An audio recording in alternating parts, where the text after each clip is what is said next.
Good evening, everybody. Welcome to Sunday night tarot card reading. We'll find out which of you are going to make it to Christmas and which of you ain't. Um, as per usual, we've got Andy from Elemental Encounters. Hello, everybody. You were lucky because you just nearly got Becky because he was on the phone. Um, we've got started a list, or Becky has Andy. I believe it's going to be Gillian first. You'll have to bear with me tonight, folks, because I have got the cold from hell. So I'm probably going to cough my way all the way through it. So you'll have to excuse that. That cold's lingering on a bit now, Brett. It just hung on for days. It weren't bad, and then about 3 days ago, the cough broke and it went really bad, and I just can't shift it at the moment. But yeah, so you'll have to excuse me coughing, because I will cough, believe me, and it'll sound like my lungs are coming out. But I've got a coffee and I've got some orange juice, so I'm all set up for the night. Very good. Yeah, Becky was panicking. I was going to have to say hello to everybody, I think. I don't Right. know why she panics. No, me. Has got a nice posh radio voice, Becky. Right. No, it ain't man flu, Dave. It's just a crappy cold. But the more I talk, the worse it gets with my voice. Right, we'll start with, I believe, is it Gillian? It is Gillian number 1, yep. Okay. Here we go then. We'll start with Gillian. Ooh.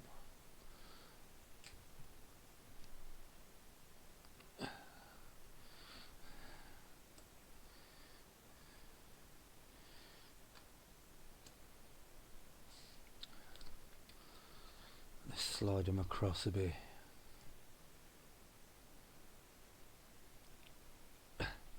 Right, Gillian, the good news is you're going to get a week nearer to Christmas. So that ain't too bad. As we do, we'll do the normal format of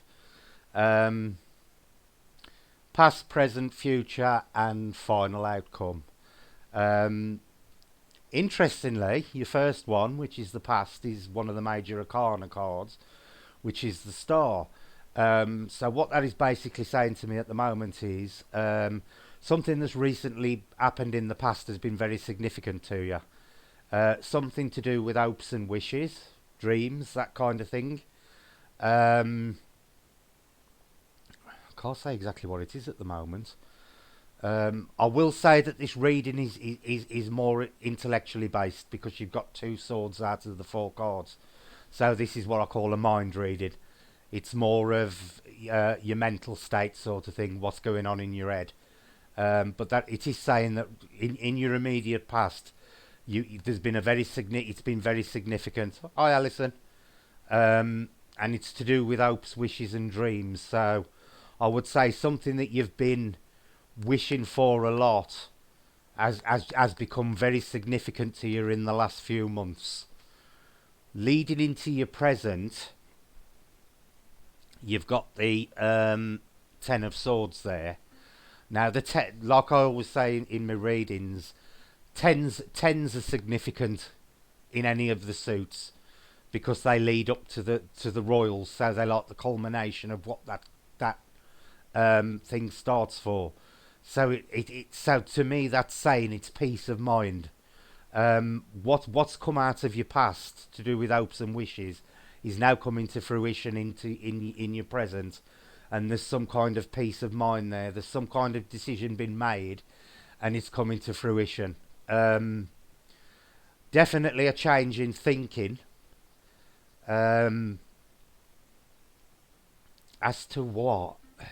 See, because it's linking onto the Page of Swords, which is I always say is a clever young person.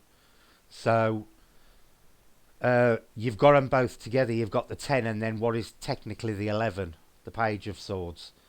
So what it's saying is whatever this mindset is that you're doing at the moment is going to carry on into your future, Gillian, and it's connected to a child or a young adult who is extreme, who is the type of child who's a thinker. They're more intellectually driven, possibly a smart aleck, and I don't mean that in a bad way, but they can be a bit quick with with the mind and a bit quick with the mouth. Uh, but this child, it's a child or a teenager. It's definitely not an adult. It's a child or a teenager, and this is what's leading up into your future, and this is all to do with the intellect. So connecting the two together, it's really strange because you rarely get them coming out together.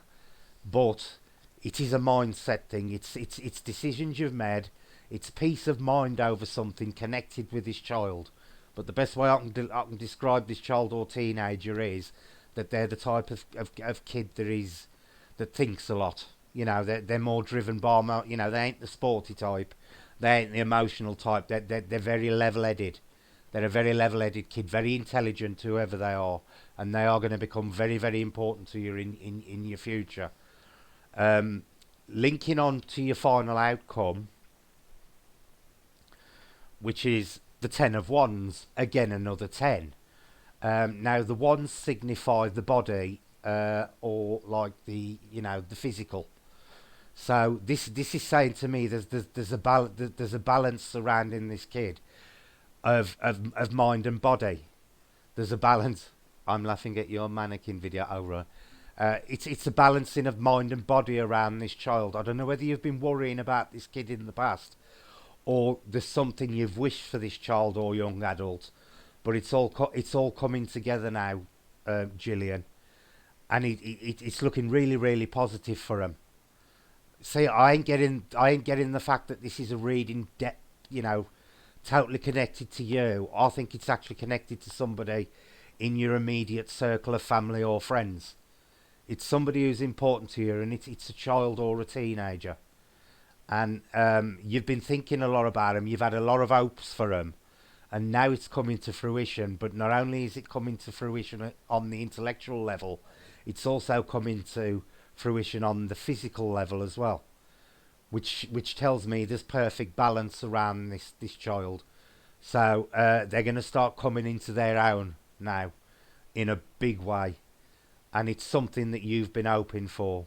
Definitely something you've wanted, something you've been wishing for.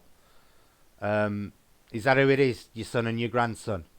Well, there's perfect balance around them now, Gillian. Absolutely perfect balance around them, because you've got your Ten of Swords and your Ten of Wands, which is the mental and the physical, the balancing of the two. So there's gonna be a lot of peace and harmony around them at the moment, and whatever you've wished for them is coming. It's about to come into fruition, but it's carried on right the way through. Okay, Julian, that's about all I can tell you at the moment. But the child it's the child more so than your son. It's the grandson that is really important. This reading has been round him. It's definitely pointing to him because it's the page. Had it have been your son, I would have expected the Knight of Swords to be there. This is definitely, cheers, cat. This is definitely pointing to them. Yeah, it's definitely a very clever child, without a doubt. It's definitely a clever child, a child who's driven by the mind. That's their main motivation. But there's a lot of success coming up for him at the moment. But like I say, it was more surrounding them than it was surrounding you. So I hope that helps, sweetheart. Okay. Oh, my voice is going already. We've hardly started, Andy. You've only done one. I could hear it going. You're going to have to excuse me croaking at you for the rest of the readings, but sorry. Who's next, Andy? Next is Rachel. Oh, it's REM-Pod Rachel. Let's see if Santa's bringing Rachel a new REM-Pod. I'm doing fine, thank you, Robin. I've just got a bit of a cold, so just bear with me, please.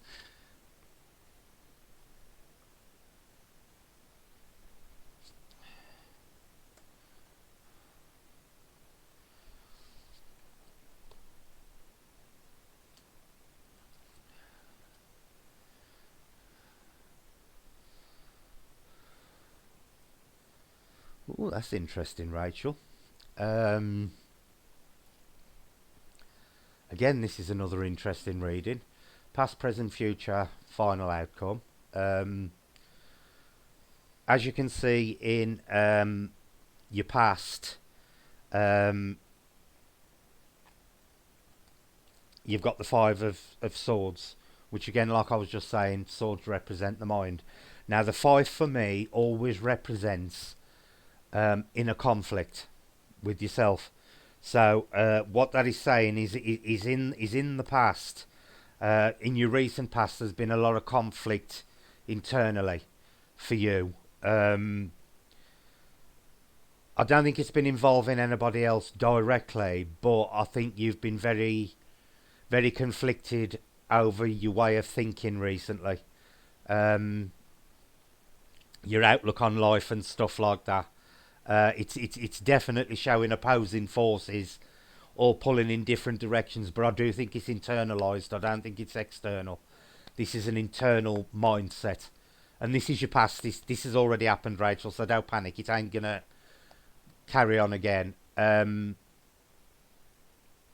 Stephen Dennis would be a live stream tomorrow night. It's cool. Um, but this inner conflict has been, has been brought to the fore in your recent past, and it's been very significant to you. I don't know whether it's questioning beliefs as such, but you've definitely been questioning yourself on some level.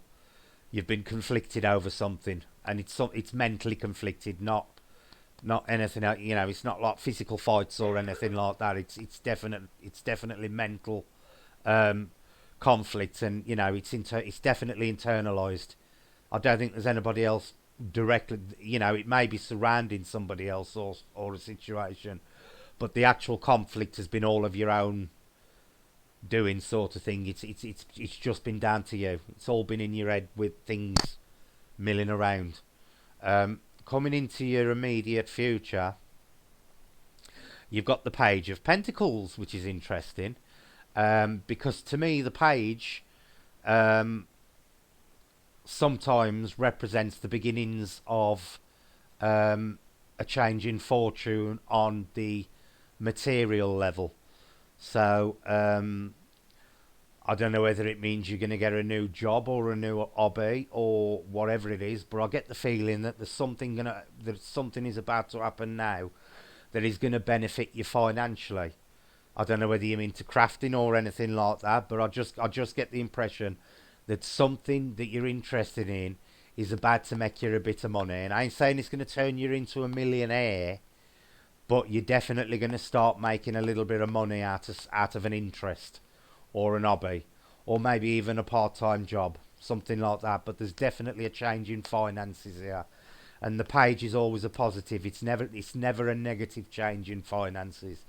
The Page to me always represents a positive change, and the Page always represents the beginning, the start of the change in finances. Where the Ace of Pentacles represents new business, this to me represents new finance. So definitely a change in finances here, Rachel, for the better. Moving into your immediate future, this I think is a cautionary card, and it's regarding health matters. So what I'm getting off this is coming up. You're going to have some kind of minor health issue. It's not going to be anything major, but it's going to be something that's, it's going to be significant enough that it's going to cause you a few little problems. So it's just basically saying just keep an eye on your health coming up in the next few months, because you may have some niggly little um, bits and pieces surrounding your health. Like I say, I don't think it's anything major, but you are going to find it a little bit of a struggle to cope with at first, but it is going to work out okay. Um, it's also saying you've got to be. I'm also getting self-reliance off this card. So coming up in your future, you're going to have to be self-reliant about something. There's a decision coming up that you've got to make, that you need to make on your own. Take advice off friends and stuff like that, but make the decision on what you think's right. Because I always see when I'm standing. It's a contemplation card. This one definitely a contemplation card. The 9. Um, but the biggest thing I'm getting off this card is this minor health issue. You know, it could be something as stupid as the flu, but it's telling you just to keep your eye on it. It's nothing major, nothing to worry about, but it is going to be coming up shortly, and it's something you're going to have to deal with. Overall, oh, hang on a minute. Can you just chat a second, Andy? He always Yeah, does no this. worries. Right, so is anybody in chat who would like a reading? We've got a few slots left for tonight, so if you would like one, just pop in chat, cards please, or something like that, and I can get you on the list. After this current reading, we've got Stephen Dennis, Miss Yana, and Alison.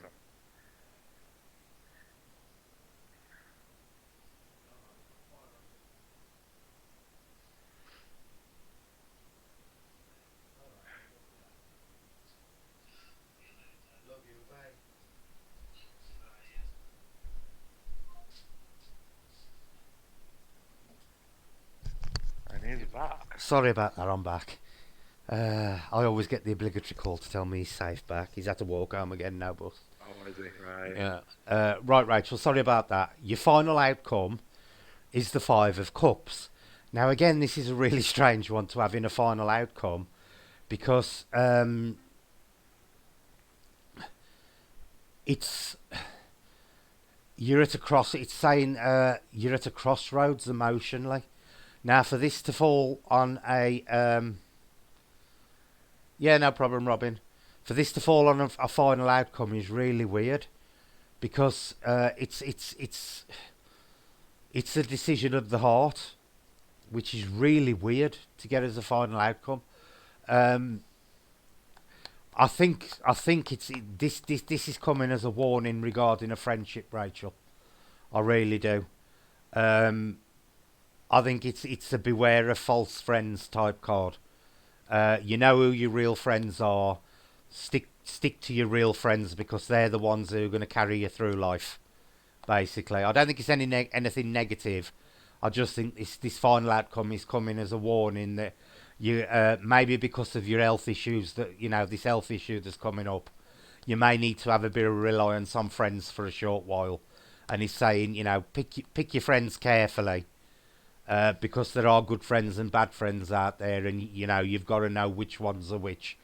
Um, but you do know who they are. There's no doubt about that. No doubt about that whatsoever. But friends are going to be playing an important role in your future, Rachel. And it's definitely going to be some big decision of the heart coming up very soon. Linking it, but I think it's linking in with that contemplation card in your future. Your Nine of Wands. So it's definitely an interesting one because it's a mixture. There's a mixture all the way through there, and you've pretty much got one of every suit, which is unusual. Which to me basically says that it's quite balanced of what's coming up. There's nothing majorly horrible going to happen to you, but there again, there's nothing majorly brilliant in the next few months. It's just going to be life as it is, sort of thing. But I can definitely see a good start for you in the new year, most definitely. And I think that may be the crook, that may be the turning point for you.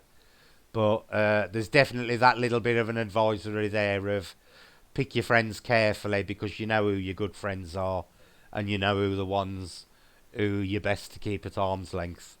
But that's about the best I can do at the moment, Rachel. So I hope that helped you a bit.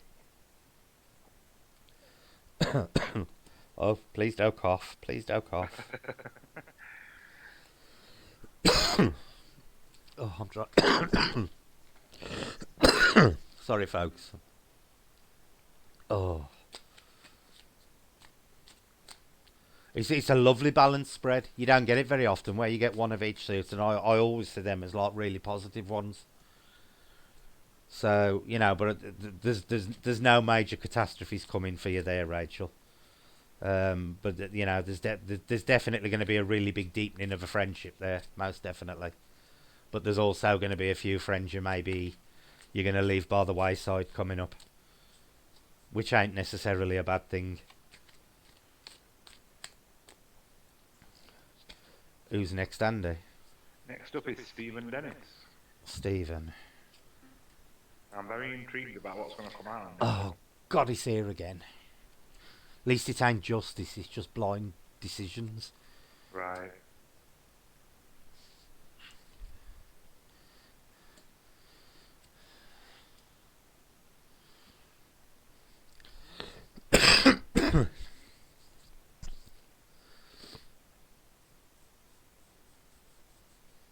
Yeah, it was a good reading, Rachel. Nothing horrible happening. Right, Stephen. Past again. We've got blind justice represented. Split decisions. Oh, this is weird. This always comes up for you in your past, and I don't know I don't know why. It's just reinforcing justice, justice, justice all the while. I can't really say much on this because this is the 4th week on the trot now. But it's showing decision. It's decisions and judgments left to chance, which is exactly what you've got for the last 4 weeks. And it is really reinforcing it, and I don't know why. There's something very important that's happened recently, Stephen, that you need to find out about. You really do, because this is 4 weeks on the trot now. You've got something related to justice come out as that pass card. So maybe have a chat around the family and find out what's going on, because there's definitely something there these cards are screaming at. To say that that's what it is, and linking into your present again, you've got the 6 of Cups. Now, to me, it's that always represents, in this case, linking to the 2. Oh, I don't know how to put this. Oh, I'll just say it. Screw it. I just get this horrible impression somebody within the family is gossiping about you. Or somebody within the family are doing something that's not beneficial to you. Really not beneficial to you. And it's definitely a woman. Because what I'm getting off that card is the woman talking to the, yabbling, gossiping to the little kid. Talking to the little kid. And it's just this impression. And I know that sounds really negative, Stephen. But this is where I'm getting it. Somebody with it, and it's within the family circle. I'm 99% sure of it. Somebody within the family is causing you problems, and I don't even know whether you're aware of them. Because you've got the blind one, this blind justice card this time, which makes me think that you probably ain't aware of it, or if you am, it's only on a periphery of what's going on. But it's most definitely a woman. It's a female, without a doubt, and it's not a young female. It's your sister has the flu. I don't know what that's got to do with it, but it's definitely a mature woman. I ain't saying it's an old woman, but it's definitely a mature woman, and it's definitely somebody who's close to you. I Rose, because it's the cups. Now the cups are the emotions, which it's family. It's definitely family, Stephen. Leading into the future, you've got the Hermit, which to me is common sense and seeking out your own truths, because the lamp is the illumination of knowledge, and this again is coming as this bloody warning. About, you've got to find out what's going on here, but there's only you who can do it. You need to start talking to people to find out what's going on here, because it's saying, in your future, that the way you're going to find out is you. You've got to light the path through all this, but it's a really, really strange situation, Stephen, because this is now 4 weeks on the trot. This has come up. And I just can't put my finger on why they're doing it. I ain't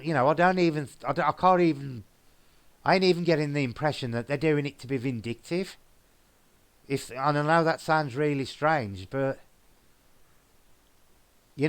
somebody within the family is being negative about you, and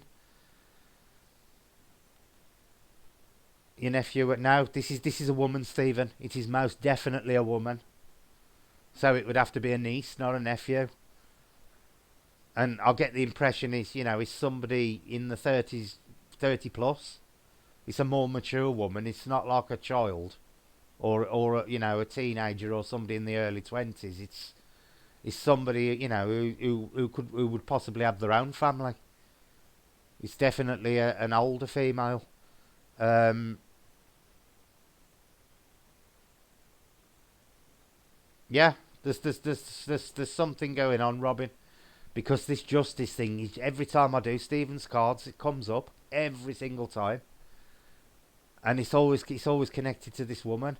But it's saying you've got to illuminate your own path here because the hermit is self-illumination. So you've got to do it that way. Again, linking onto your final outcome, which is the Queen of Pentacles, which is a very positive card. So, you know, again, finances linking, Stephen. I said this to you last time. Last week, I think. Yeah, all this links in with finances as the final outcome. There's something you really need to find out within the family that's going on. Something's going on that you ain't aware of, and it's of a financial nature. It is most definitely of a financial nature. Now, yeah, it's definitely an older woman. Still, I ain't saying like an old woman, but it's a mature woman.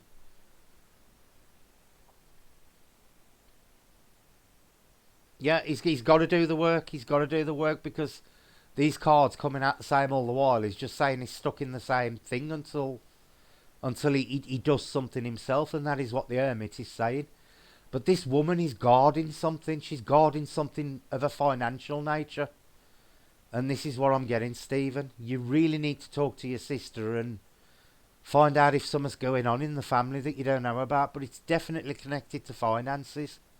Most definitely. But that hermit... She might have won lottery and not told him. Could have done. Could have done. But for it to keep coming out like this all the while the same every single week, it's important. It really is important. It's being emphasised over and over and over and over. There's a secret. There is a secret, Robin. There's something being held back, and it's something of a financial nature. So that's the best I can do for you, Stephen. I honestly wish to come out with a different spread. But literally every time I've done it for you now, for weeks, we're getting this same theme over and over and over again. And it just does not seem to be breaking. I think a 4-week theme really needs looking into. Yeah. And for the hermit to be there now is saying it's you. You've got to find out what's going on. Because, nobody else is just going to reveal it to you. You got to do some digging. But, it's definitely of a financial nature, Stephen. Most definitely. Sorry about that, but that's all I can tell you at the moment. Next up is... Oh, God, I can't pronounce that. Missiana. Is that how you pronounce it? I think so. Alison's been asking if you want some lozenges posted in fruit letterbox. Yeah, if she don't mind, tell her. Yeah. Yes, please, Alison, I'd love some. I've got my orange juice and my coffee and stuff, but... Oh, God, I always loved the Hangman in the past. Oh, wow.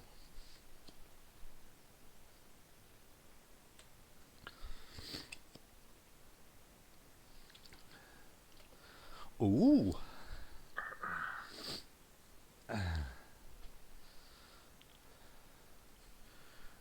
Right, Missiana, I don't know what your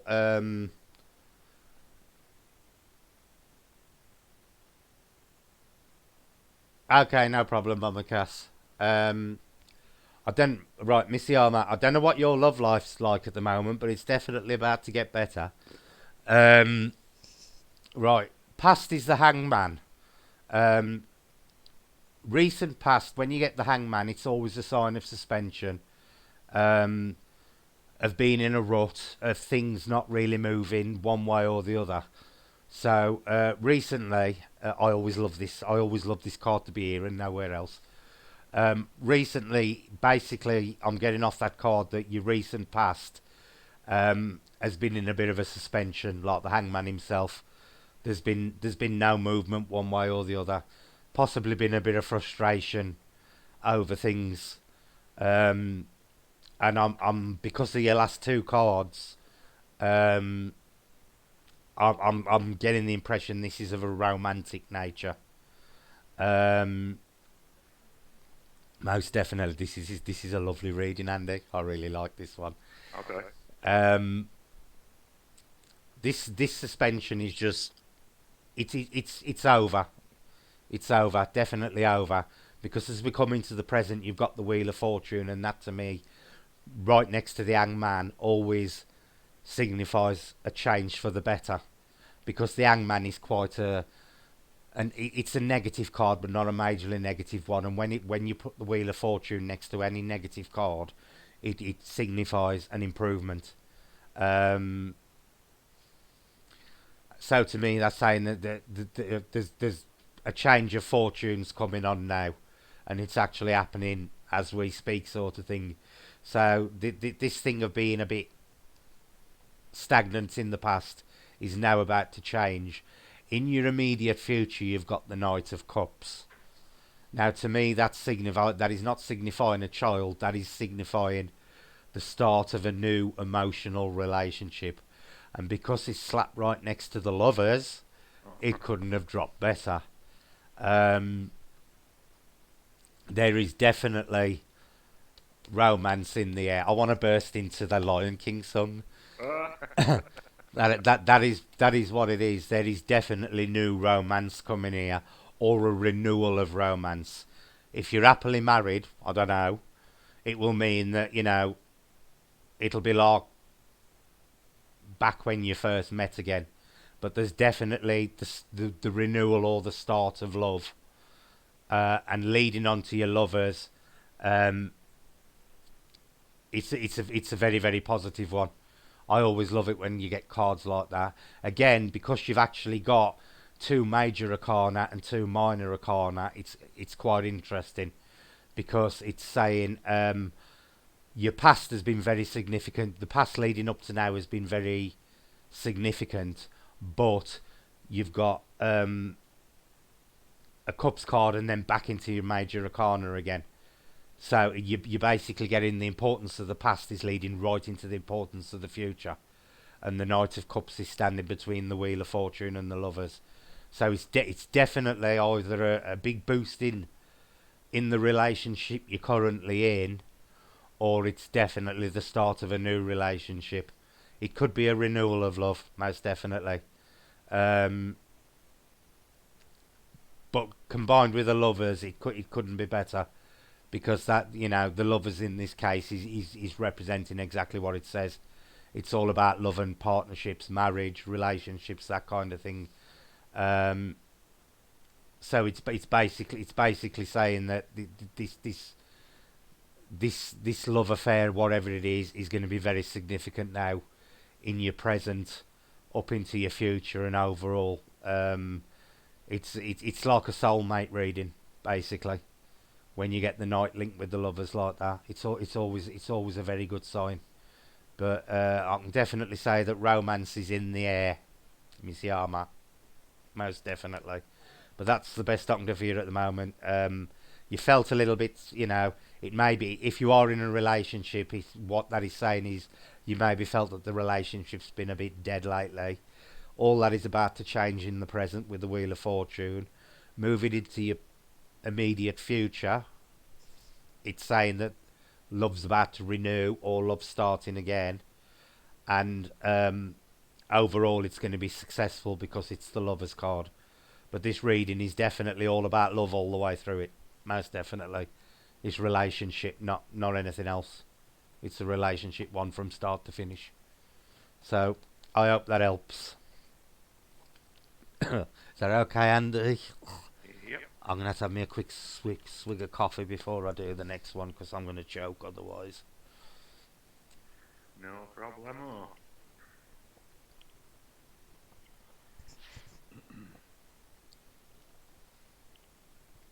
How many have we got on this list? got another 1, 2, 3, 4, 5, 6, 7 to do. Oh, that ain't too bad. And what I'm going to do tonight for the last one, I am going to lay 4 cards down, and Andy's going to read mine. I'm going to read yours. Yep.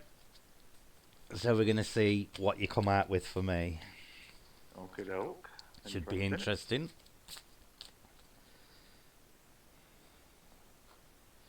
Okay, who are we doing now then? Well, it depends if you've got your lozenges. Hi, Nicky. Yet. It's Alison. No, I ain't got my lozenges yet. Well, I'd make her wait till you get them.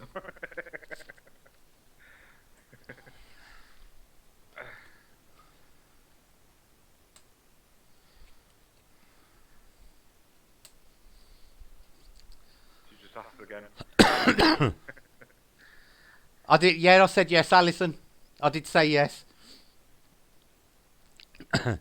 You must have been on the phone. Right. This is interesting. Right, past, immediate past. Hierophant. Now, the Hierophant for me always represents a male who is either a fount of knowledge or a keeper of secrets. He's okay, he's just gone home, but he had to walk home, Nicky. Do it after this reading, Alison, you're alright. So to me, it's saying that there's been a reliance recently on somebody who's been a fount of knowledge for you. Somebody, a friend, I would say it is, and I'd say it's a male friend has been giving you advice recently. I've got a coffee and I've got some orange juice, Robin, so I'll be alright.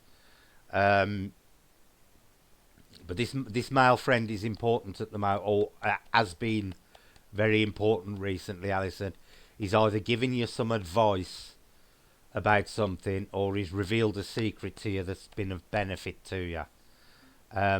Leading into your present, this is the really interesting one, because again, I get the impression of making money by using your hands, and this is your present. There's something going on here that that revolves around you making money by using your hands or doing something you're good at. You're going to make money from it, and this is definitely now, Alison. This is, now leading up to Christmas and stuff like that. I can't tell you what it is, but it's definitely something. I get the impression it's something to do with using your hands or using the skills you've already got to make yourself a bit of cash. And it's saying now is the time to do it, most definitely, because it's fell in your present. It's also signifying the fact that to watch your money as well. Not to the extent that you're going to go bankrupt or anything like that, but it's just more like a look after the pennies and the pounds will look after themselves kind of thing. But it is a really interesting one to have drop in your presence, and especially leading up to Christmas, because it's definitely saying to me you've got an opportunity now to make money with skills that you already possess, either through something you can make or something you can do. But Karen, it's definitely linked with skills you already know. Moving into your future, you've got judgment. Now, to me, because it's linked with the Wheel of Fortune, it's the positive aspects of judgment. So, to me, it's saying that it's your choice that's coming up. You've definitely got to make a decision on something, Alison, and it's an extremely important one. But because it's linked to your final outcome of the Wheel of Fortune, I'm taking that as this is positive. The only time the Wheel of Fortune tends to be bad is when it's upside down, and even then it can just be like minor bad luck, but it's not. This is good luck. So there is a very, very important decision coming up within the next few months for you to make. And I don't know why, Alison, but I think this decision is your mother's included in it in some way. I don't know if it's a decision about your mother or it's a decision you need to make with your mother. But I'm getting the impression your mother is definitely connected in this decision. in some way. Um, I don't know exactly how, and I don't know exactly why, but the decision concerns either your mother herself or your mother is going to help you or give you some good advice. Yes, I did PM you last week, Robin. Don't worry about it. But yeah, Alison, this is to do with your mom. And your overall outcome is looking positive, Alison, because you got the Wheel of Fortune.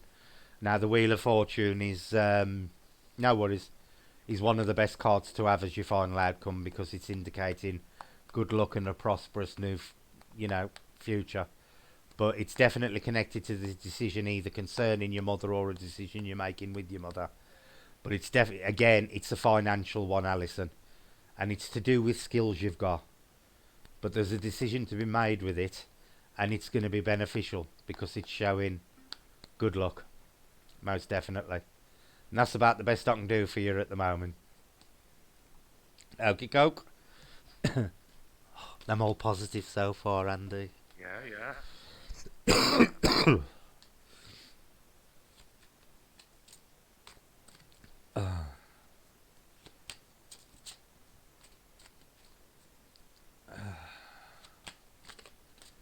Who's next? Right, we had Cass drop out, didn't we? Is that right? Yeah. Yeah. So we'll put Robin in as the next one then. Robin. Okay. Yeah.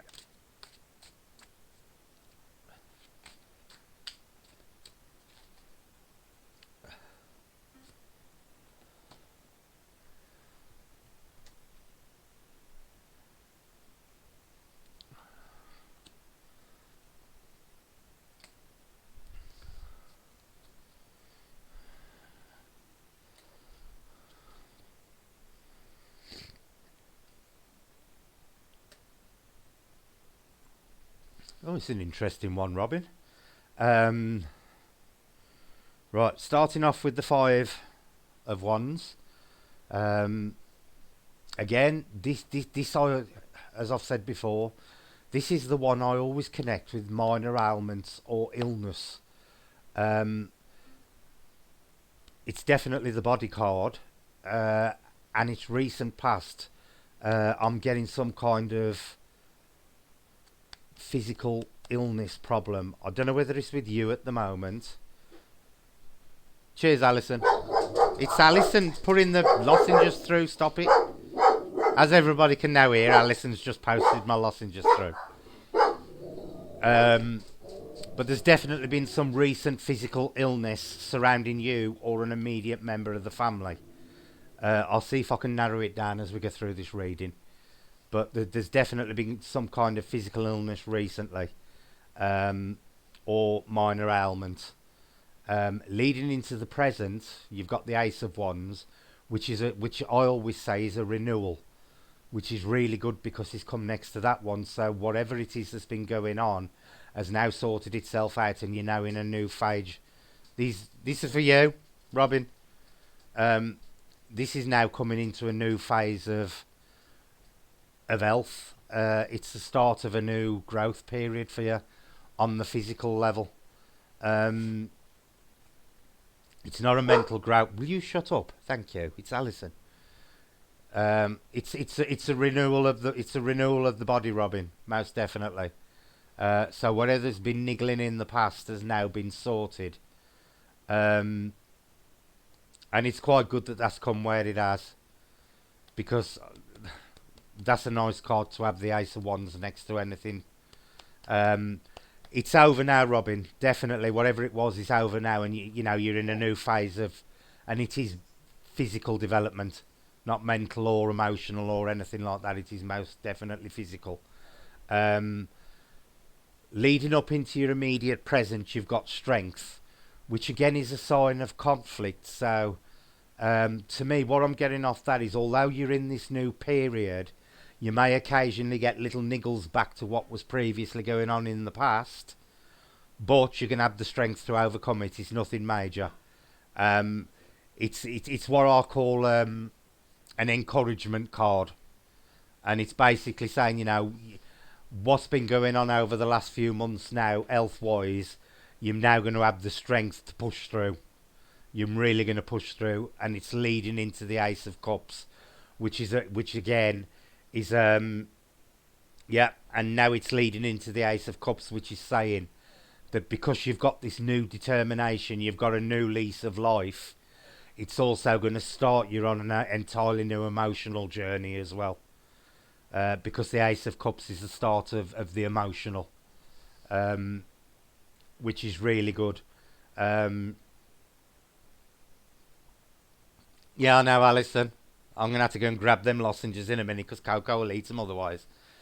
Um, yeah, it's a really interesting one, Robin, because it's saying because of a physical thing, you've learnt a new you've learnt a new inner strength in yourself, and it's really going to help you develop emotionally. And it's going to be yeah thing you're going to have the strength to come through it, but you definitely it's definitely going to start you on a new emotional journey as well, and it's a positive emotional journey. It's not a negative one. Uh, this is quite a nice reading because it's gone from the not so nice and it's ending up as the really pleasant. And I always like them when they progress like that. But for some strange reason, these health issues are going to actually start you on a new emotional path as well. And I can't tell you what it is at the moment, obviously, because it's the Ace of Cups. In a couple of weeks, we may be able to narrow down what that is. But it's definitely you're definitely entering a new phase of your life, and it's a more positive one, Robin. Most definitely a positive one, and it's all going to be done through inner strength. But it's nice how the body is leading to the mental sort of thing and the emotional. So there you go. Really nice reading that, Robin. Really nice reading. I'm just gonna have to go and run and get them lozenges, Andy, because I really do not want the dog eating them. Back in a sec. Yeah, no problem. Next up, we've got Cat. Are you ready, Cat?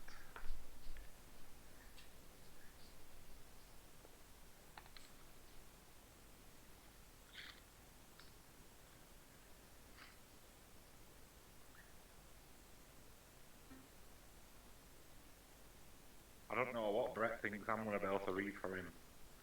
I've got no idea. I'm not a tarot card reader. It could be any old mess.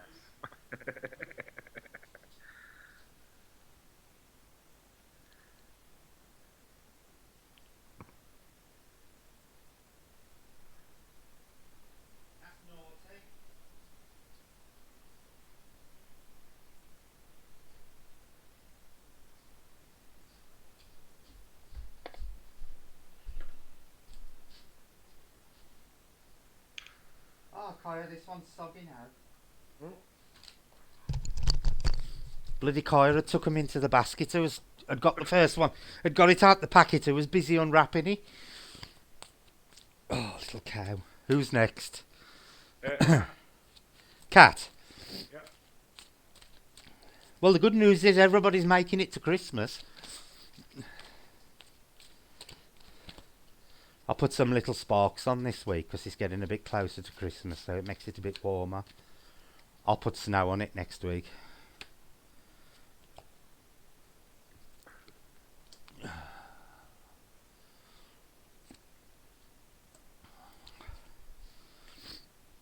Oh my God, Cat.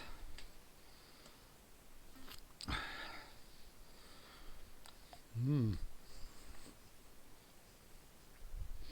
Cat making it to Christmas or not? Short answer. We need to get our black suits, Andy. Oh. Right. Right, Cat. Oh wow. This ain't a past, present, and future. This is an all four linked together. This is quite an interesting one, Cat. Right. Right. There's big decisions to be made here, Cat. And there's gonna be there's gonna be a complete destruction of current beliefs. I can see coming up here. What I'm getting off. You're welcome, Robin. what it's telling me at the moment is that you're dithering over something. There's decisions to be made, and you're blind to what the right decision is. Um, at the moment, I think you're in the mind frame where it's, oh, I'll just pick one or the other, and you shouldn't be, because linking onto the cups is telling me that the answer to this decision lies in you turning inwards to the emotional, and it's a time of emotional contemplation. Um, because there's massive changes coming in belief systems here, Kat, and ways of thinking. It's total destruction, and again, your end card is linking to the mental and lying down, and I always consider that a contemplation card as well. You've got two contemplation cards here surrounding the tower, which to me tells me it's a complete breakdown of thought processes, and belief systems. And at the moment, you're dithering over decisions, and you need to decide. Um, there's a conflict going on here, um, in the head, so to speak, and it's belief systems, definitely belief systems, and you keep dithering one way or the other, and not sure whether this is right, whether that's right, and it's saying the answers to these questions are going to be found within, not without. Um, Outside influences are not going to help you here, Kat. But what these cards are saying to me is, for you to get to where you need to be, there's got to be a complete breakdown of what you currently believe, and you've got to totally reevaluate what you're thinking. Um, the Five of Cups is telling me it's an emotion. It starts off as an emotional journey, and you've got to break things down on the emotional level, because that's what's leading up to the destruction. So it's emotional belief that has got to go first. That is what it's saying to me, and the solution is going to lie in the intellectual. But again, it's got to come from within, Kat. It's no good asking other people for advice or getting other people to tell you what to do. This is all personal contemplation to me. But it's definitely going to start with an emotional assessment of yourself, and it's how you emotionally think of things. Um, it's interesting because the reading starts and finishes with sword cards, which is a sign of the intellect.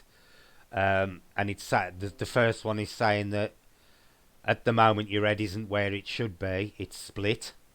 There's many different options here going through your head, but now's the time to sort them out, and it's an emotional solution, but it's got to be a complete breakdown of everything you currently believe in. You've got to break down every one of your beliefs and reassess them, Kat.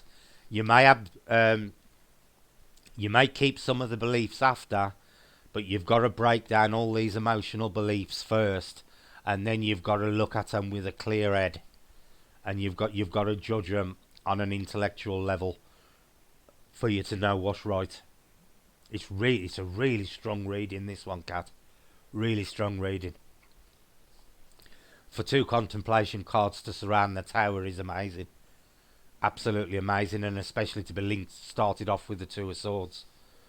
But it ain't a negative reading by anything, but it's just saying that your next couple of months, Kat, are going to be quite a seesaw ride in terms of who you are and what you think.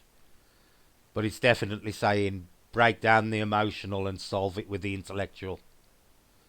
And that's about the best I can say to you at the moment, Kat, unfortunately. But that is definitely what I'm getting. It's all to do with breaking down the emotional and solving with the intellectual. Should be an interesting ride for you, Kat. It really should. That is a really strong reading, Andy. Yeah. And it's not a negative one, but it's definitely a strong one. In her own way, Mm-hmm. Yeah.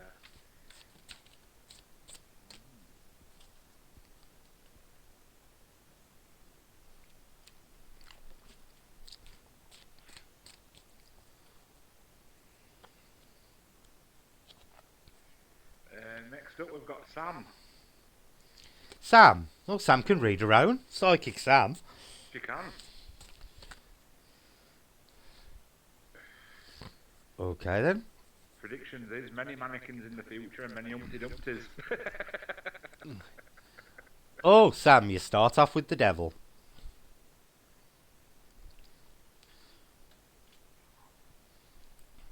Leading on to justice. Jesus Christ. Then on to the moon.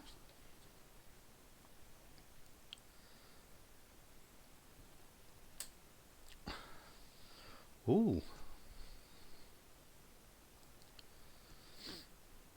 Ooh. It's the Seven of Cups. I always find that card creepy. Right, Sam. Immediate past. This is another interesting one, Sam. This is actually really interesting. Right. Past is showing the devil, which is entrapment, feeling stuck with a situation, feeling like you're not in control of your own destiny. This is a really interesting reading, Sam, especially them last two cards. You felt like you've been a bit, recently. You felt like others have been in control of your situation. That you ain't been in the reins of your own life. Somebody else has been pulling the strings, shall we say? Or it could be a situation, but there's definitely recently been something going on where you have actually felt trapped by something, or you've basically felt that you're not in control of it. I'm getting the impression it's more a situation than a person, Sam. Definitely I'm getting the impression it's a situation, a feeling like you're trapped in a situation, more so than being trapped by a person, is what I'm getting. But because it leads up to justice, justice is a positive card which weakens the devil anyway. And again, this is a card of personal choice. You've got to seek out your own rights and wrongs to break out of whatever it was, and I think you're coming out of it now because justice is a positive card, and justice to me always signifies a lot of inner strength and the ability to make decisions for yourself. And what they're saying to me is, although you felt trapped in some way, it's yourself that's you've pulled yourself out of it by with your own willpower, is what it's saying. You've created your own justice, and you're creating your own balance now, because justice is also a card of balance. So I think you're reaching that stage now, Sam, where things are coming out how you want them to. But leading on to the moon, which again is really interesting, because what I'm getting off the moon is the hidden knowledge portion of it, and it's a thing. It's a thing of you're on the cusp of discovering something new. Yeah, and you had to, Sam. It had to be a personal thing, but for some reason, this is about to lead on to the discovery of hidden knowledge. It's things coming out of the blue that you don't know about. It's definitely the crayfish, or the scorpion, as Andy likes to call it, is crawling out. And to me, this is telling me that this past situation and the present thing of pulling yourself out of it is going to lead to some kind of discovery, and it's discovery of hidden knowledge, and I think it may even refer to a discovery about yourself, more so than anything else, because leading on to the last one, you've got the Seven of Clubs, and the Seven of Cups, sorry, and the Cups to me is emotional. So for me, that makes me think it's a personal discovery, because it's on an emotional level more so than an intellectual or a physical one. What's interesting about this card, Sam, is that picture. I don't know why, but it always makes me think of the Holy Grail, Andy. Alright. Can you remember in the Indiana Jones films Yeah, yeah, where he's standing in front of all the cups and he's got to pick the right one? yeah. And that is what this is what this card always makes me think of. You know, that your Holy Grail is there in front of you. You've just got to recognise it. And this is definitely on an emotional level, Sam. And you know, but only you are going to recognise what the trigger for it is. And that's what the Seven of Cups is signifying. Um, it's weird. It's weird. It's definitely emotional. There's emotion just coming off this reading. But it's going to be a difficult choice, Sam, because you're going to have numerous choices on ways you can go, but one of them is literally going to be like your Holy Grail in terms of things on an emotional level, and it's about to start to. It ain't going to happen immediately. This is going to take 3, 4, 5 months.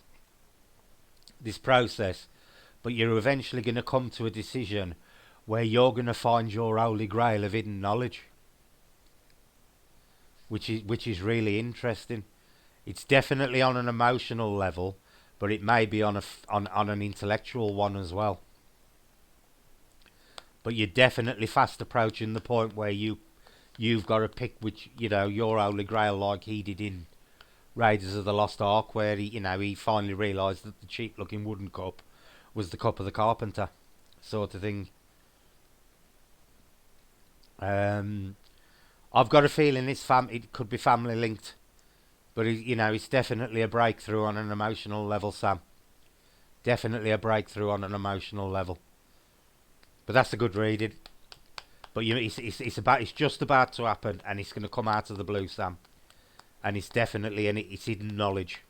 It's as a result of hidden knowledge that's going to bring you to this choice. You're going to learn of something pretty shortly that you don't currently know of, and it's going to help. It's going to help on massively on an emotional level. Absolutely massive. There you go, Sam. So you're going to make it another week to Christmas. Well, we're on Christmas countdown for everybody. Every Sunday. Well, people always have a nasty habit of dying before Christmas, right after you've bought them a present. Oh, dear. Who's next? Next up is Terry. Kerry. Terry. Terry. Terry L. Yeah, I think. Oh, Terry. Yeah, it's definitely coming, Sam.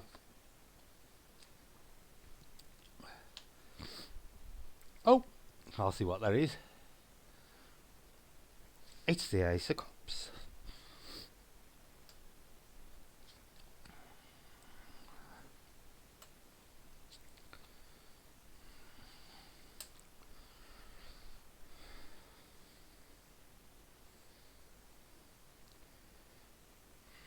Oh, we got another every suit spread. This is an interesting one, Terry. Immediate past is the Ace of Cups, which is always the start of a new emotional trip. So what they're saying is recently you've just started on a new journey on an emotional level. Possibly a new relationship, but definitely something new uh, on an emotional level. And it's leading into your present, and it's actually showing a bit of a. It's causing you a conflict with something else. And I don't think it's a negative conflict as such. I just think, hi Deb. I just think it's bringing ideas into conflict, or it's brought this new emotional thing you've just got involved in, or has just started, has brought conflict in other areas of your life on a more physical level. So the emotional has brought conflict into the physical. Um, if you know what I mean. Um, But it's definitely one that's easy to overcome because you're linking into the swords, which again, that card to me is saying that you're battling on an intellectual level and winning. But the two middle cards are definitely conflict cards. They are most definitely conflict cards, but they're not. Neither of them are a negative conflict, if you know what I mean. Um, the first one is conflict in the physical, and the third one is victory intellectually, if you know what I mean. So you come in, it's the start of something emotional, which is moving into the physical and causing problems, and you'll solve it with the intellectual. So it's saying the solution to problems here is going to be just sitting down and thinking about it. So that's why I know it ain't anything major. Um, because it leads on to the Pentacles again, it's a really positive card. And that's why I don't think that it's anything negative, because you got the Page of Pentacles, which is a new start financially. So and you're literally going from the start of emotionally to the start financially, right the way through the reading, with this bit of conflict in the middle, which is odd.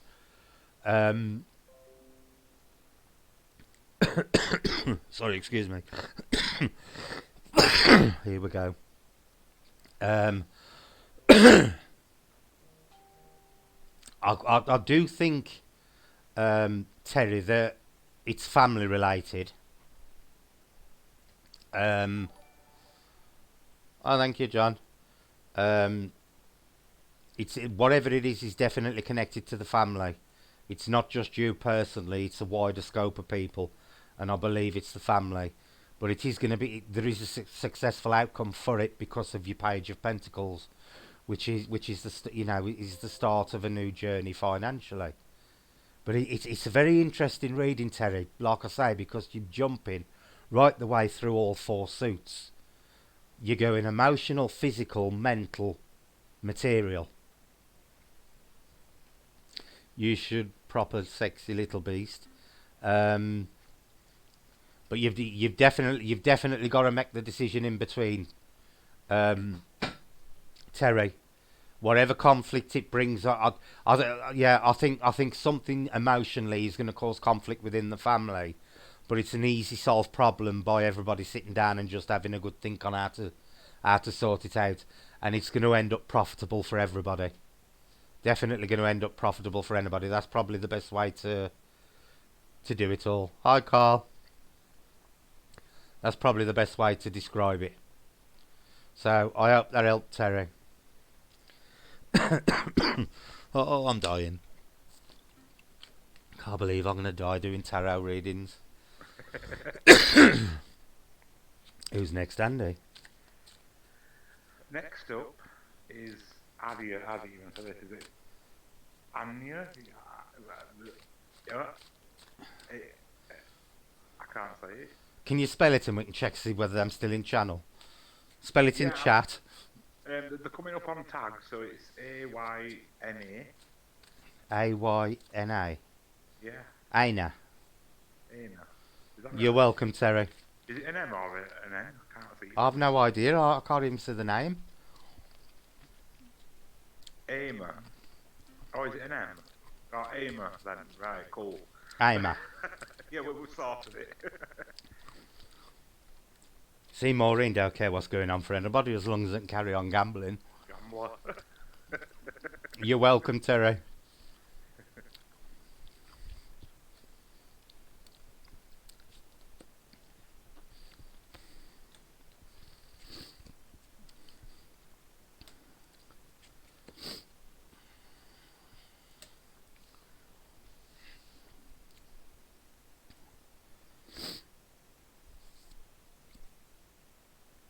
Oh, shove them up a slight fraction. Right, start off in the. It's all right, Robin.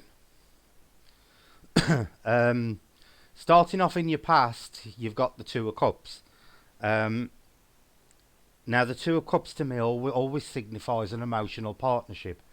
Now, what's really odd about this one is like a weakened version of the Lovers. So it may not necessarily mean um, a romantic partnership. It could be a friendship. So something that's happened recently is saying partnership on an emotional level, but it's linked to the Ace of Pentacles in your present, which is a start of something financial. So it could actually mean a business partnership is about to come up, linked from a friend, or you're going to have some kind of financial. Um, there's some kind of financial prospect about to start in your present that is actually linked to a friend. I don't think it's a family member. I get the impression it's a friend because it's the weakened form of the Lovers. Um, and I always think the Lovers represents family, and I know that sounds bad because it don't necessarily mean love it as in that respect. But I always think the Two of Cups represents friends, good friends more so than um, partners. So there's definitely something about to come up financially, and it's just it's a change of fortunes, the Ace of Pentacles, and it's linked to this friend. So I don't know whether you're going to start a business with a friend. I don't know whether a friend's going to give you some money.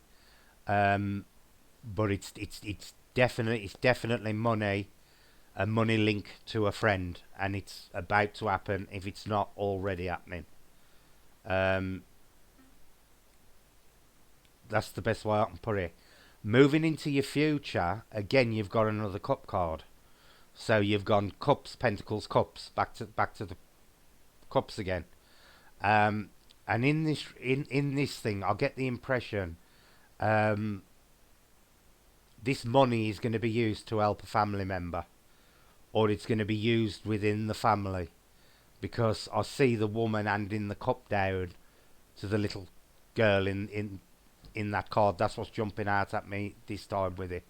And to me, that is like passing on something of great benefit.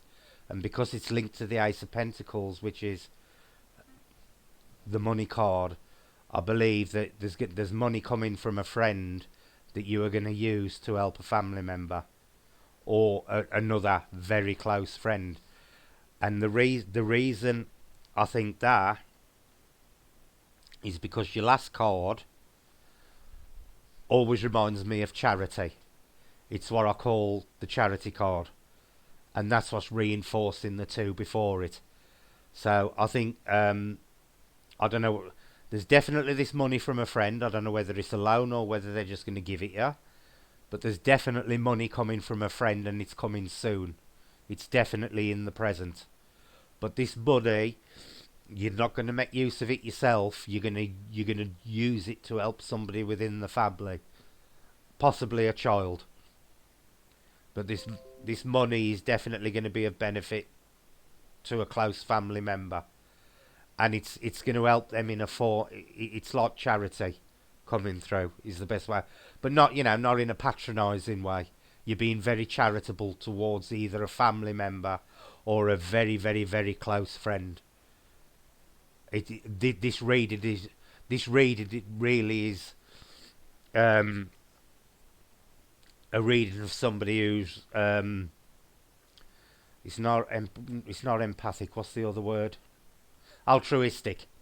It's a very altruistic reading. This is showing that you're gonna perform a very uh, altruistic act concerning money that's coming to you soon, either now or you've already got it, um, or it's coming very close, but it's connected with friends.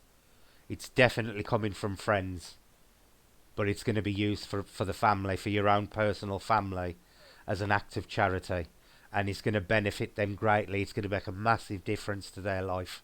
And I ain't saying it's a massive amount of money, but um, this money is going to make a big difference to whichever family member it is you use it for. And I've really blocked up now. I've got a blocked nose. Oh, you'll have to excuse me, folks. But that is a really altruistic reading, that Andy. Mm. It really is. That is a really nice person. That That reading is saying that she's a really, really nice person. Yeah. Really altruistic. Extremely so. Amazing how they come out cups, pentacles, or anything like that. Yeah. Sort of, Yeah. yeah, Yeah. really cool. Yeah. It's the emotional leading to the financial, leading back to the emotional, which leads to the financial. Mm. But that's definitely a reading of somebody who's really altruistic. Really nice person. Most definitely. And that's the best I can do for you. How many we got to go, Andy? We've got 3 left. Right, okay. Right, can you just talk for a second while I just sort me some orange juice and a cigarette out? Yeah, no problem. Sorry about this, guys, but I still need to smoke even though I've got a cold, and I need I'm exactly the same. When I've got a cold, I'm always doing it as well. Oh dear. Right, so Who's going to be next? I'm just checking if Nikki Noo's still in chat. You will be next. Nikki Noo. Is Nikki still here? Mind you have to wait 15-20 seconds for him to hear. Yeah.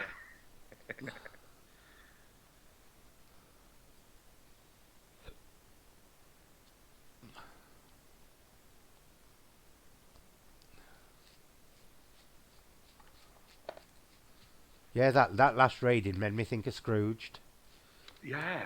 That was the impression I was getting off it. You know, how somebody just totally, where he was a complete twat with his money around Christmas, she was the exact opposite. Yeah.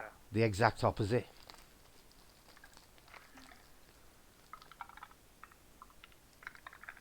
That was for what was the name? Ama, was it? Ama, yeah.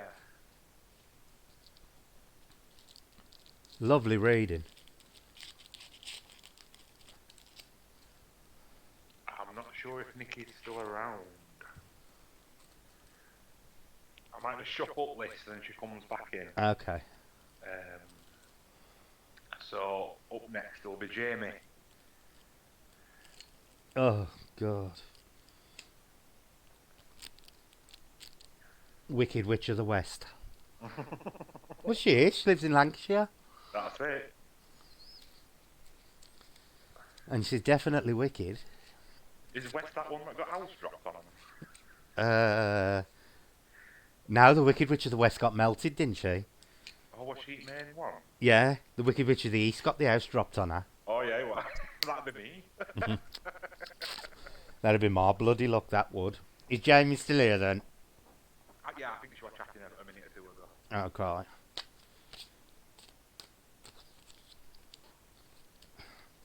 We'll go for the Wicked Witch of the West then.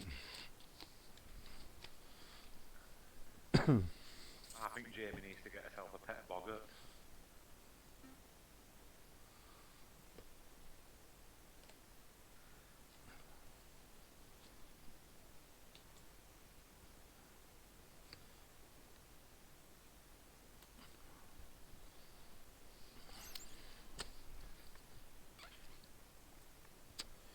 Well, this is an interesting one.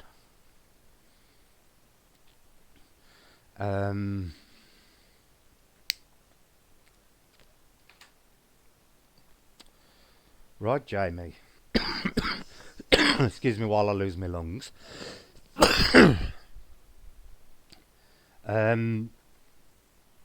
Recent past to me is showing on the physical level a connection with 3. And although it's a wand, I'm getting the impression that it was a choice of, how do I say this, Andy? A choice of partners. And I don't necessarily mean romantic part. It could have been romantic partners, but there's been some decision that involves 3 people recently. That's been very, very significant to you, Jamie. It's definitely 3 bodies, and I don't mean you killed 3 people. I won't put it past her. Well, now nor me, but there's definitely been something very significant recently. Oh, Nikki's. I'll do you next, Nikki. There's there's something very significant regarding three people in Jamie's life that have been very, very instrumental in what's just gone on. Um, and they have literally leading into the present drove her to distraction mentally. Because we've got me coughing. The Seven of Swords, to me, always makes me think that the guy is carrying all that mental baggage and he's still struggling to try and take more on, and you just physically cannot do it. This three, whatever this three is, have caused you a lot of. And when I say mental anguish, I don't mean that that they've drove you mad, but they've caused you a lot of mental worry and a lot of stress. To the point where, it's pushed you close to the edge, Jamie. In all honesty, you've constantly. Can you just type to Nikki and tell her that in case I can't hear her, I'll do her next. Yeah. It's definitely pushed you to the edge mentally, Jamie. They've pushed you close to the edge, on a mental level, and I feel you've felt the need to bite your tongue, which knowing you is really strange. But I'm getting the impression you felt the need to keep quiet, or maybe not come out with things as strong as you normally would, which is really odd knowing what I know, because I know you. And it's definitely going against your character, but he's saying whatever the three people that's been going on, you've bit your tongue over it. Not necessarily kept your silence, but you've toned things down. Hang on, let me just talk to Nikki. Yes, we can see you. Oh, I can't spell yes. See, now that's really odd to me, Jamie, knowing you what you're like, because you just open your mouth with no filter normally. And you have bit it. Leading up into the future, it's saying to me you're coming off best in this situation. And the thing that's jumping out at me on the because the sun is like the world in the sense is personal success and warmth and joy and things coming to fruition. But what's jumping out on that card at me is the spread arms and I've won sort of thing. You're gloating in the future over something, Jamie. So whatever you've kept your mouth shut about now is going to pay off for you in the future, and you're going to be the one sitting there having a cackle about it. You're definitely going to come out on top in this situation, but it ain't happened yet, but it is definitely coming. It's been a difficult situation, whatever it is, but in the near future, you're going to move out of it. The only problem you're going to have is, once it's all over, you're going to feel a bit dejected over it. The glee's going to be short-lived, shall I say? And at the end of it, you're going to sit there and think, why did I even bother in the first place? And I think that's what the Hangman is suggesting to me. Even though you're going to get this temporary little bit of glee and joy out of it, when you look back on it further down the line, you're going to think, why did I even bother stressing over it so much? But you definitely.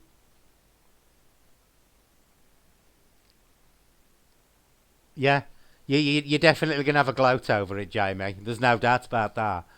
But in the long run, you're going to look back on it in the future and go, no, Nikki, I'll do you next. Honestly, I've only got two more to do, and then Andy's doing mine. And then once it's all over, and you're going to look back on it in the future and think, oh, don't know why I even bothered. It'll be of no consequence to you. But at the moment, it's very important. But you're going to get your chance to gloat. And I shouldn't really say that, but you're definitely going to get your chance to gloat over whatever it is. You're going to get a sick little pleasure out of whatever the outcome of it is. Like they say, karma is a bitch. and it's gonna be one of them cases, and you're gonna sit there all smug about it. But in the long run, you're gonna come to realise it was never really of that much importance in your life anyway. So I hope that helped, Jamie, but not a bad one.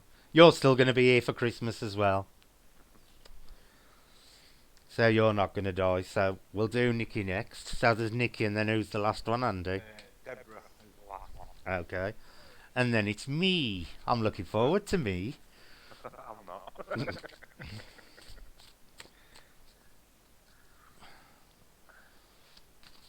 Oh dear, Mama Cass has died.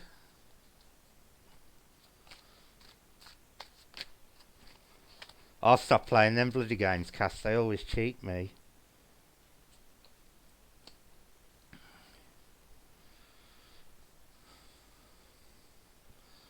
Yeah, and that is definitely what it is, Jamie.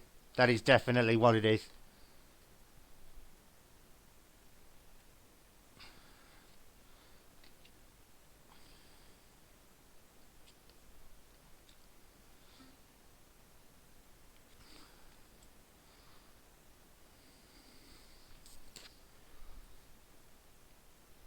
Interesting one, Nikki.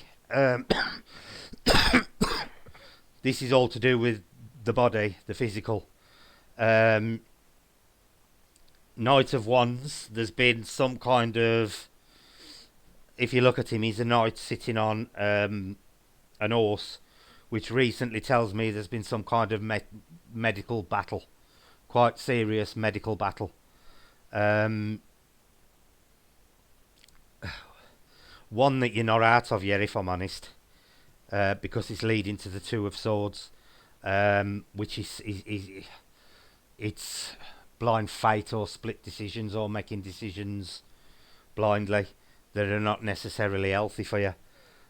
So what it's saying is basically recently there's some sort of mental battle, physical battle been going on, which always to me makes me think of bad health. Definitely bad health of a quite serious nature.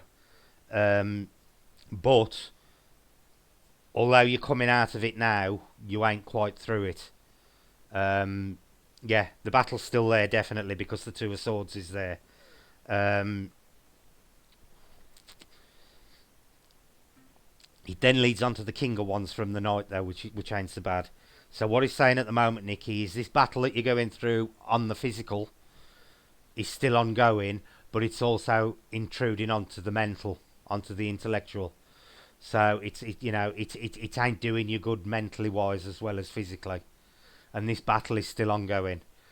Luckily, moving on to the King of Wands in the future, that is the final card of the body, which is the it's the ultimate success one.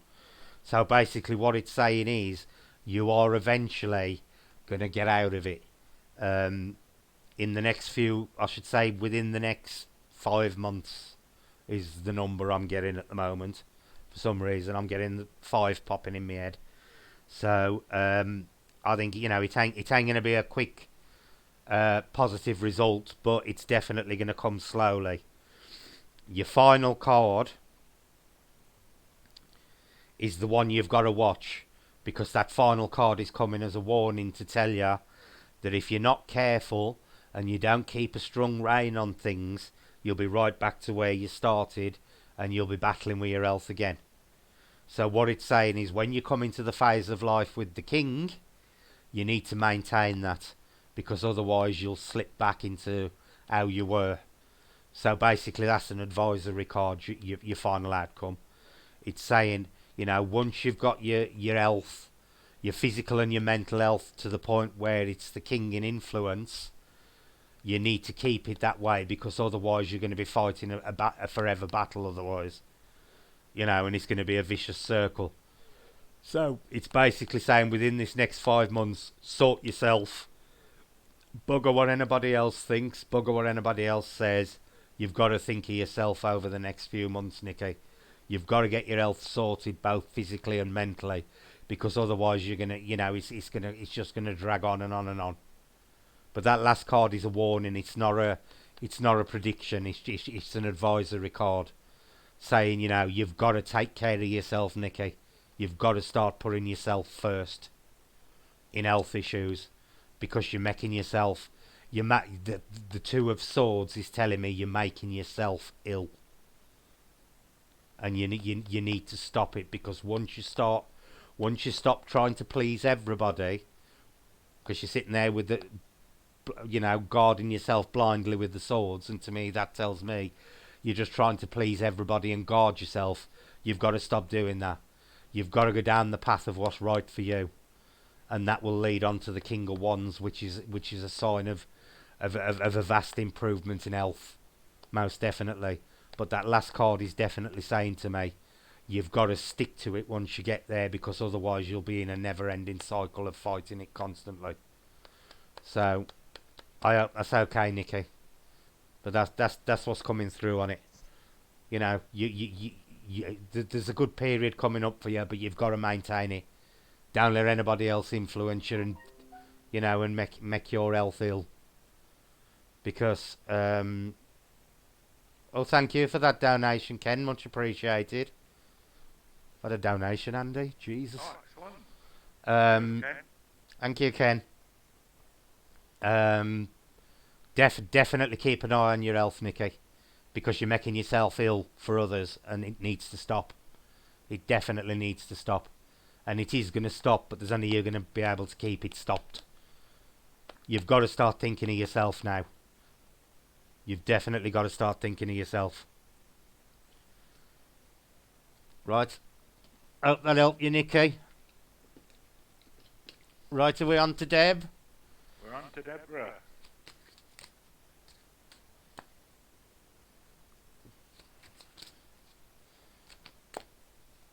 It's just my PayPal link on my channel, Robin. Oh, Nobody. So it was Deborah that sent a donation via her husband's account. Oh, well, tell her thank you very much.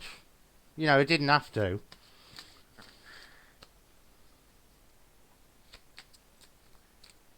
Well, I hope you've informed your husband you've done it, and thank you very much.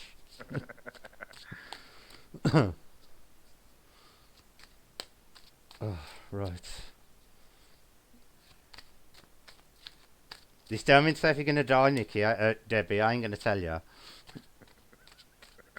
You can't buy your way out of heaven. Sorry.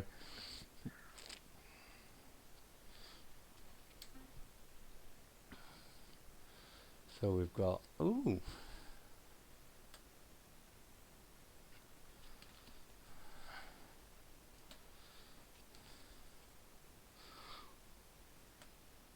Oh, wow. Interesting one, Debbie. You end on a major arcana.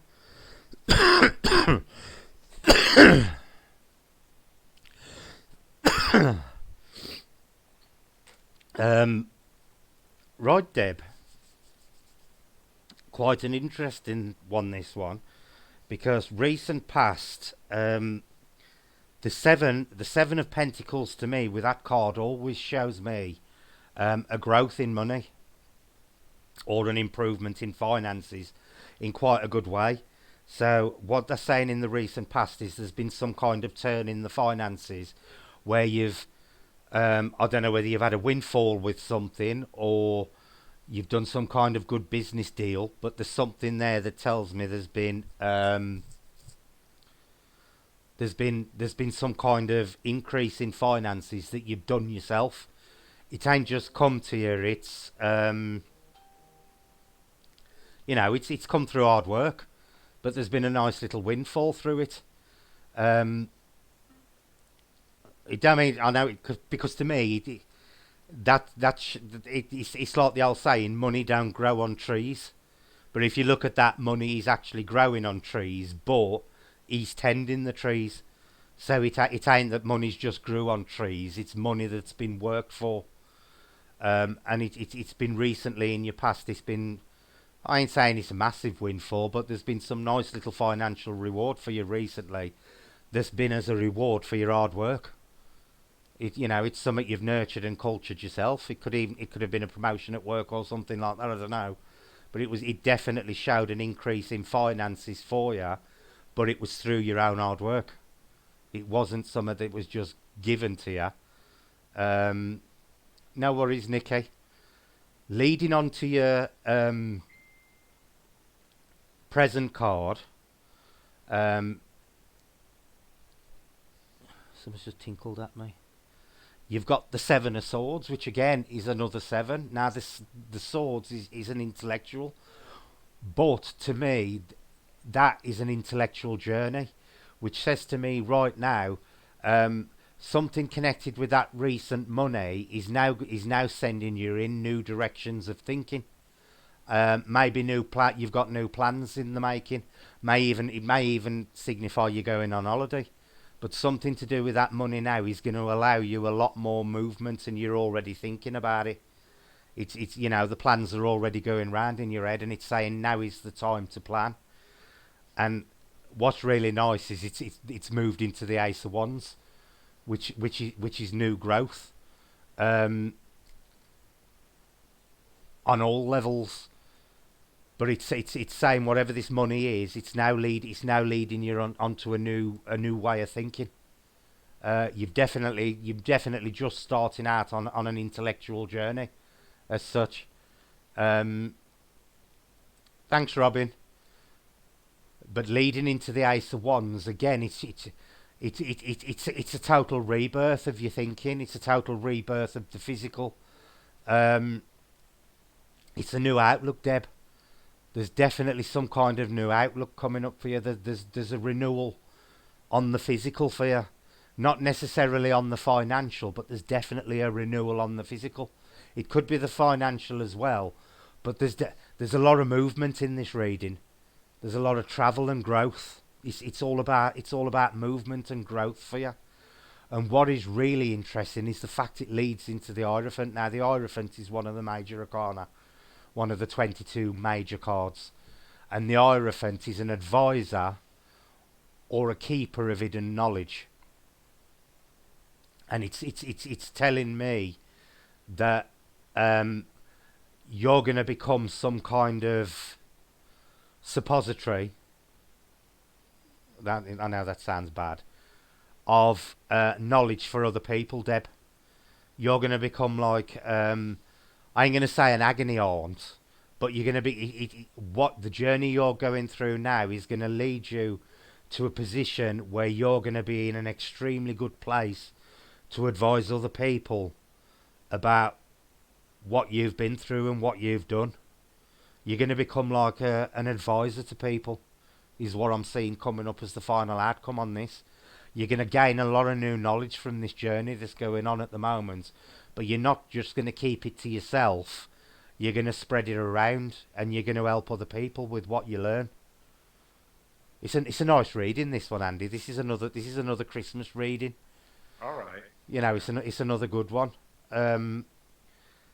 It's definitely travel, movement, leading to knowledge gain, Deb, that you're going to use to help other people in a really positive manner. And I mean in a really positive manner. And I can't tell you exactly what it is, but whatever it is you're currently thinking about now, it's linked. What the point you get to at the end with this knowledge, helping people with this knowledge, you're already thinking about this journey now. You're just starting on it, or you're just planning it all out now, and it's going to involve a lot of growth personally, but you're also going to help other people grow because of it via the Hierophant. You're literally going to become like a, I hate to use the word guru, Andy, because my opinion on the word guru, but you're going to be, I ain't saying you're going to sit there on a cushion telling people what, but you're definitely going to become an advisor of some type, and it's all coming off these experiences you're about to go through, Deb, but you're definitely thinking about them now. They're either just coming to fruition in your head, or they are going to be over the next couple of weeks. There's something it's a very positive reading, most definitely a very positive reading. But the thing I like about this reading is at the end it ain't the fact that it's just going to help you. You're going to help other people with it, and that's what's so nice about it. And it ain't just going to be the odd one or two people. It's going to be a lot of people you help, Deb. It's going to be a a large group of people. So I hope that helps. She might appoint herself as the new voice of the paranormal to help mediate between all these upsets that's going on. Oh, there you go. Awesome, spot on. We finally settled for my injury. I'm going back to school to be a physician assistant and looking forward to it. There you go. I thought she was going to be new voice at paranormal. The go between us all. Well, it's definitely all going to pay off, Deb. It's definitely all going to pay off, most definitely. Because the other thing that, believe it or not, the other thing the Hierophant represents is the medical. So, there you go. Right, the last reading is for me.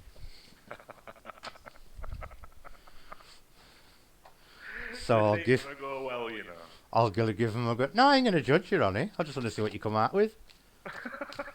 I'm going to come out with exactly what Robin's saying.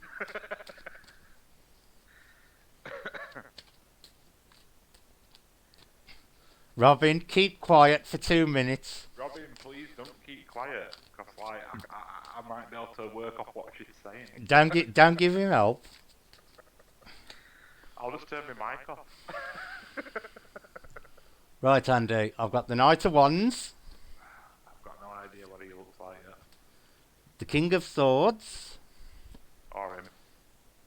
Judgment. And the Wheel of Fortune. There you go. Just wait till they come on screen so I can see them. Well, hey, I'm going to make it to Christmas. You might not be, matey. So, Knight of Wands, right? So, now, this is past. right, so in your past, right? And do you want me to tell you something before you start? What? I'm getting absolutely nothing off these cards, and I'll never do, because as soon as I try to read for myself, I go completely blank. Really? You're welcome, Deb. You're very welcome. Thanks for that donation. It's the first one I've ever had. Thank you very much. Cheers, Deb. Right, so in your past, you wanted a dog that was much bigger than you two that you've got. What made you think that? You what? What made you think that? What made me think that? Because he's riding a big dog. Okay. Big dog. Yeah. What And is do it? you want me to tell you something? You're actually know? right. You're actually right. Really? Alright. Originally, I was going to have an Akita before I had the Shiba. Alright. Okay. What's next card? I can't. It's a bit blurred on my screen. Yeah, it's because it's on the camcorder on the wide angle lens, and when it's close, because it's the King of Swords. King of Swords, right. So, right then. So I reckon, right, because you said that's intellectual thing in it, swords. Yeah, swords of the mind. Yeah, so... This is the present. This is present. Well, I reckon it might have led on and like, I mean, oh, I don't know, I'm getting lost here. Right, so, did you get influenced by somebody else to get the dogs you've got now? Yes. You did? Yes. So I'm seeing an influence come in instead about that from somebody else, another male, obviously.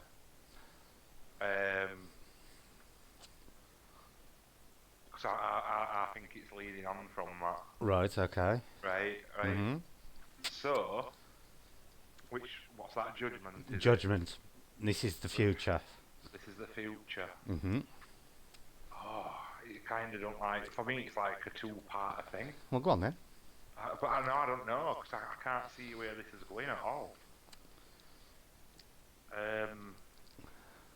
What I tend to do, to help, is look at the cards either side of it. Yeah. See what they make you think of, and then look at the one you're reading and see what that makes you think of, and tie all three of them together. It doesn't seem to fit for me though. Well, just say the first thing. If nothing fits, say the first thing that comes into your head.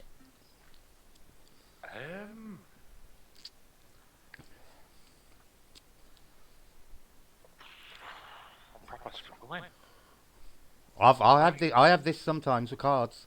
Yeah, yeah, yeah. Obviously, I don't do it, so it's like, Mhm. um,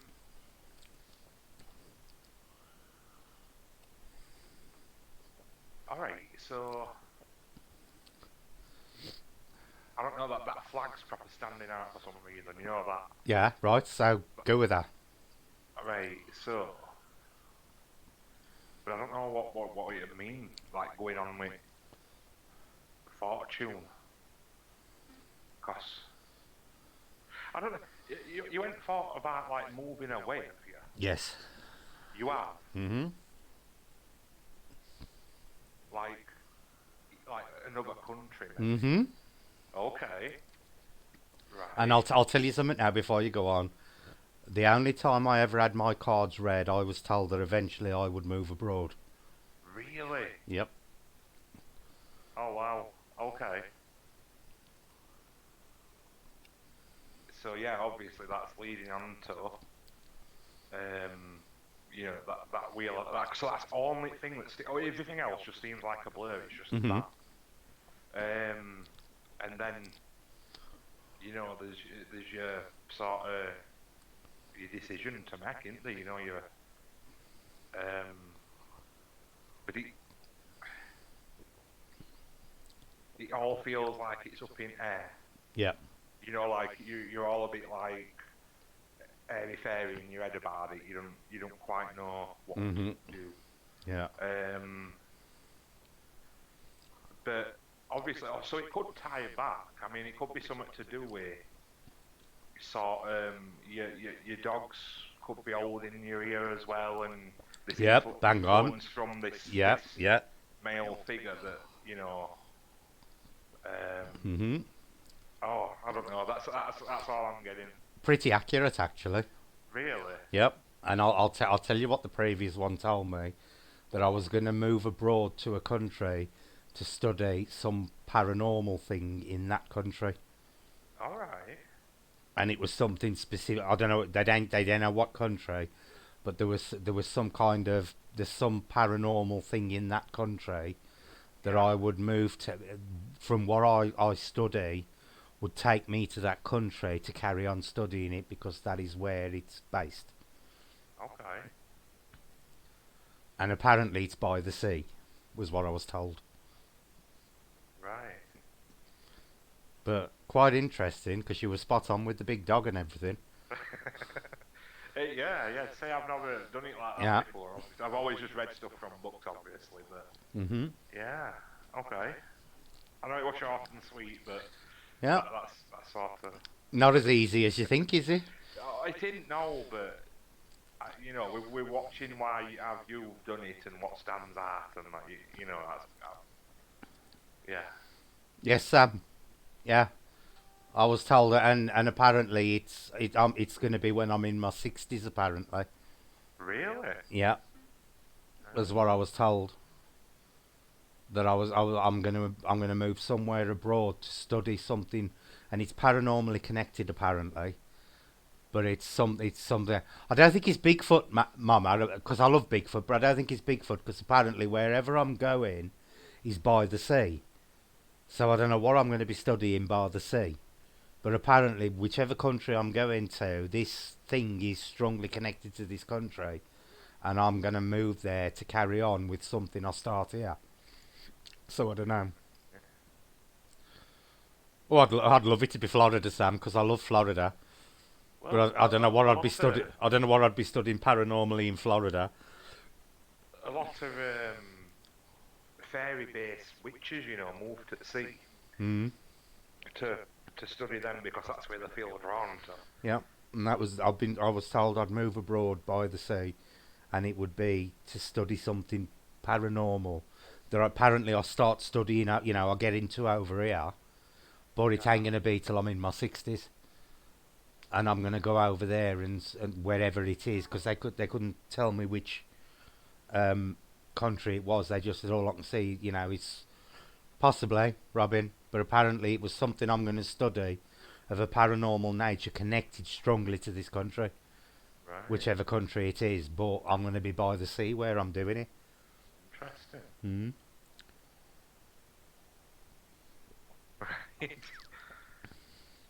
Hey, Robin's only 5 minutes from the sea.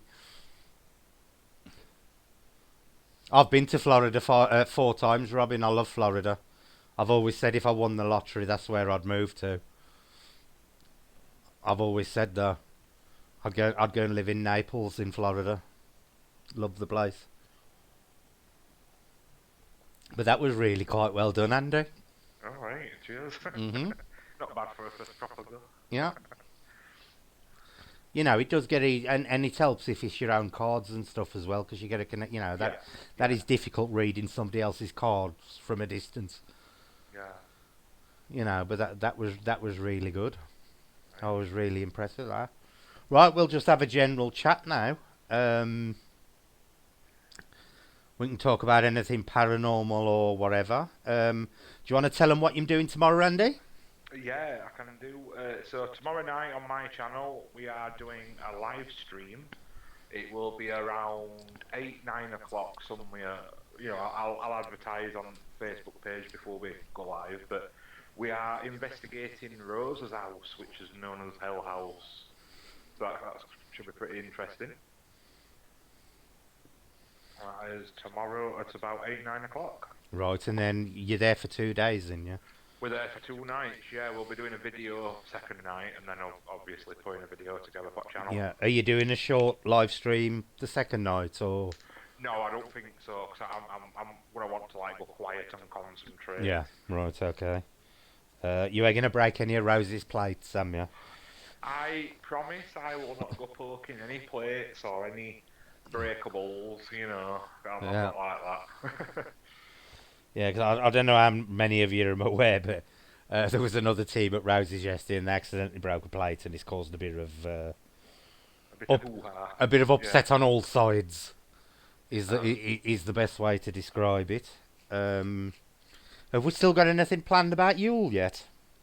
oh yes. She was looking at what date? What Ellen looking at Bex? What date was she looking at for Yule, Ellen? She was looking at the 21st. Right. Okay. Little get together at the reserve again. Well, that'll be good because it's the winter solstice. Yes, yes. Becky just went tea. Mm-hmm. I don't know what she Tea. said. Tea. I got no tea left.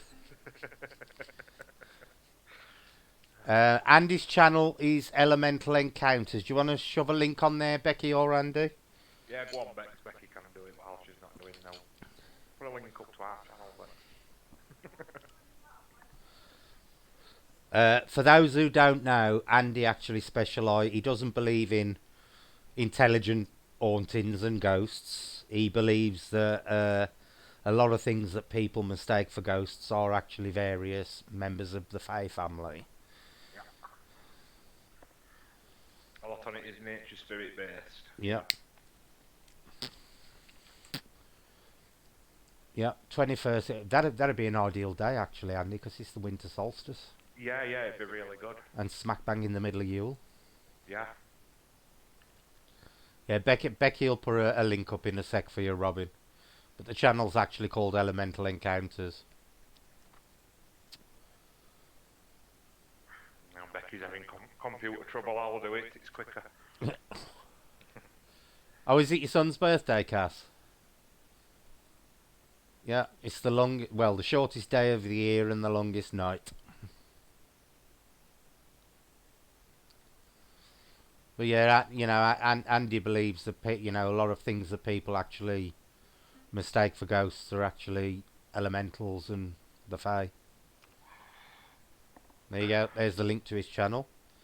It sounds like we've got something planned for Yule, so once we've got it finalised, I'll let you know what we're all psychotically doing. I know there's going to be a little bit of crafting involved, some reef making, and maybe some baubles. Oh, that'll be Ellen alright. wants to make baubles and stuff, so yeah. And then just all bring some food and have a little feast, I think. Yeah, definitely. Yeah.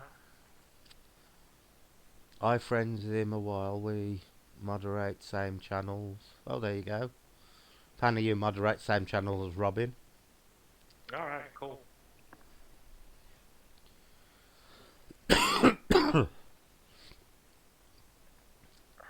Was meant to marry his dad summer solstice. Oh, you like the solstices then, Cass? I gotta be honest, I like the winter solstice, and yet I ain't a big fan of winter. But Yeah, same here. I do like the winter solstice. I just don't like the cold and dark nights that come with it. I'm not a big winter fan, even though I was a winter baby. Yeah. I'm not a big winter fan, and I always hate the fact I was born 3 weeks after Christmas because my year all the best part of my year all happens in 3 weeks. I get Christmas, New Year, and then my birthday all with 3 weeks, and then that's it, it's all over for another year. Right. I keep saying I should be like the Queen and have myself a second birthday in June or July. I could celebrate my birthday with Jason in June. Share his birthday. Has anybody got any questions they'd like to ask? Paranormal wise or other? I've done quite well tonight. I ain't coughed as bad as I have been. Yeah, yeah, you were spluttering a bit after the first reading, and then Yeah, I it know. calmed down a bit, didn't it? Yeah, luckily. Maureen's too busy gambling to bother asking questions. Oh dear. I'm going to see who's top now.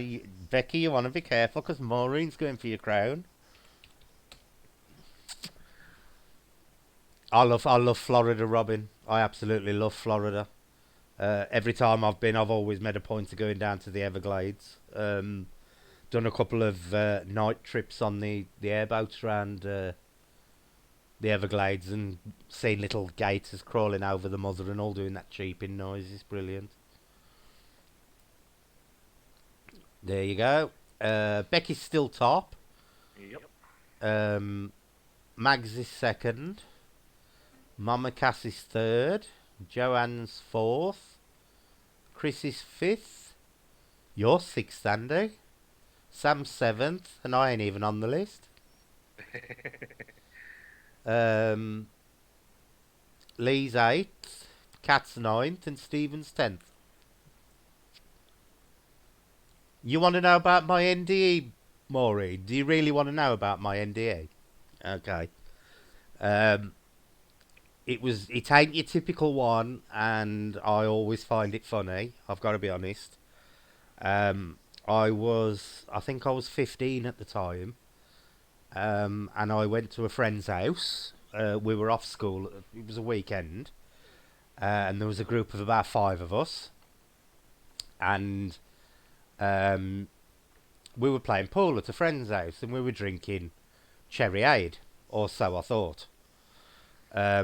Turned out that the entire afternoon they'd been lacing my pints of Cherryade with booze, and I'd polished off a complete bottle of Southern Comfort and half a bottle of whiskey. Apparently, at some point, I passed out, and they phoned my parents, and they came, and by the time they came, I was in such a state that they had to phone an ambulance. So, I got bundled into an ambulance. Can't remember any of this. The last memory I have got before having this NDE is actually playing pool at my friend's. So when people say, oh, you know, you're dying and blah, blah, blah, I didn't. I literally, my last physical memory was happily playing pool at my friend's. When the ambulance came, they stuck me in the ambulance, and on the way to hospital, my heart stopped twice, and they had to get the electric paddles on me and restart my heart. While I was in the ambulance must have been when I had the NDE, because the next thing I remember after playing pool is waking up on a bed in this, and I can't even say it's a room because it was literally just bright white light all the way around me. You know, I couldn't see any walls or nothing, and the light was like really bright fluorescent white light, but it wasn't. It didn't make you squint, even though it was really bright. It was just really bright light.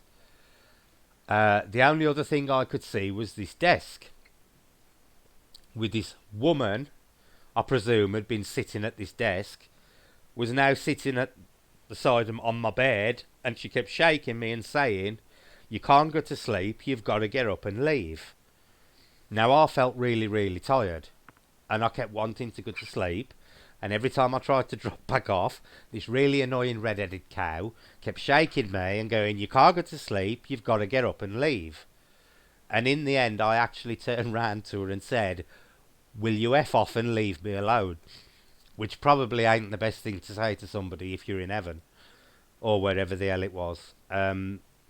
Next thing I know, I woke up and I'm lying in a bed in hospital the following day. Originally, I said to my mum, "Can you please apologise to the nurse who I swore at earlier on?" And my mother had confirmed that there hadn't been a nurse at the bed. And this woman was dressed in an all-white uniform, but it wasn't a nurse's uniform. It was like a business, two-piece business suit on this woman. But it was all white, and she'd got long, red, curly, auburn hair. So I said to my mum, well, it must have been the woman in the ambulance, and apparently the two medics in the ambulance were men. And when I came round properly, all the staff in the hospital where I worked, all the nurses were wearing pink. But this woman was in a pure white business suit. And she literally, every time I tried to go to sleep, this really annoying woman, and she really did annoy me, kept shaking me and going, "You can't go to sleep, you've got to get up and you've got to leave." And then the next thing I know, I woke up the following morning and I was in hospital. But it's, I had no sensation of going down a tunnel or anything.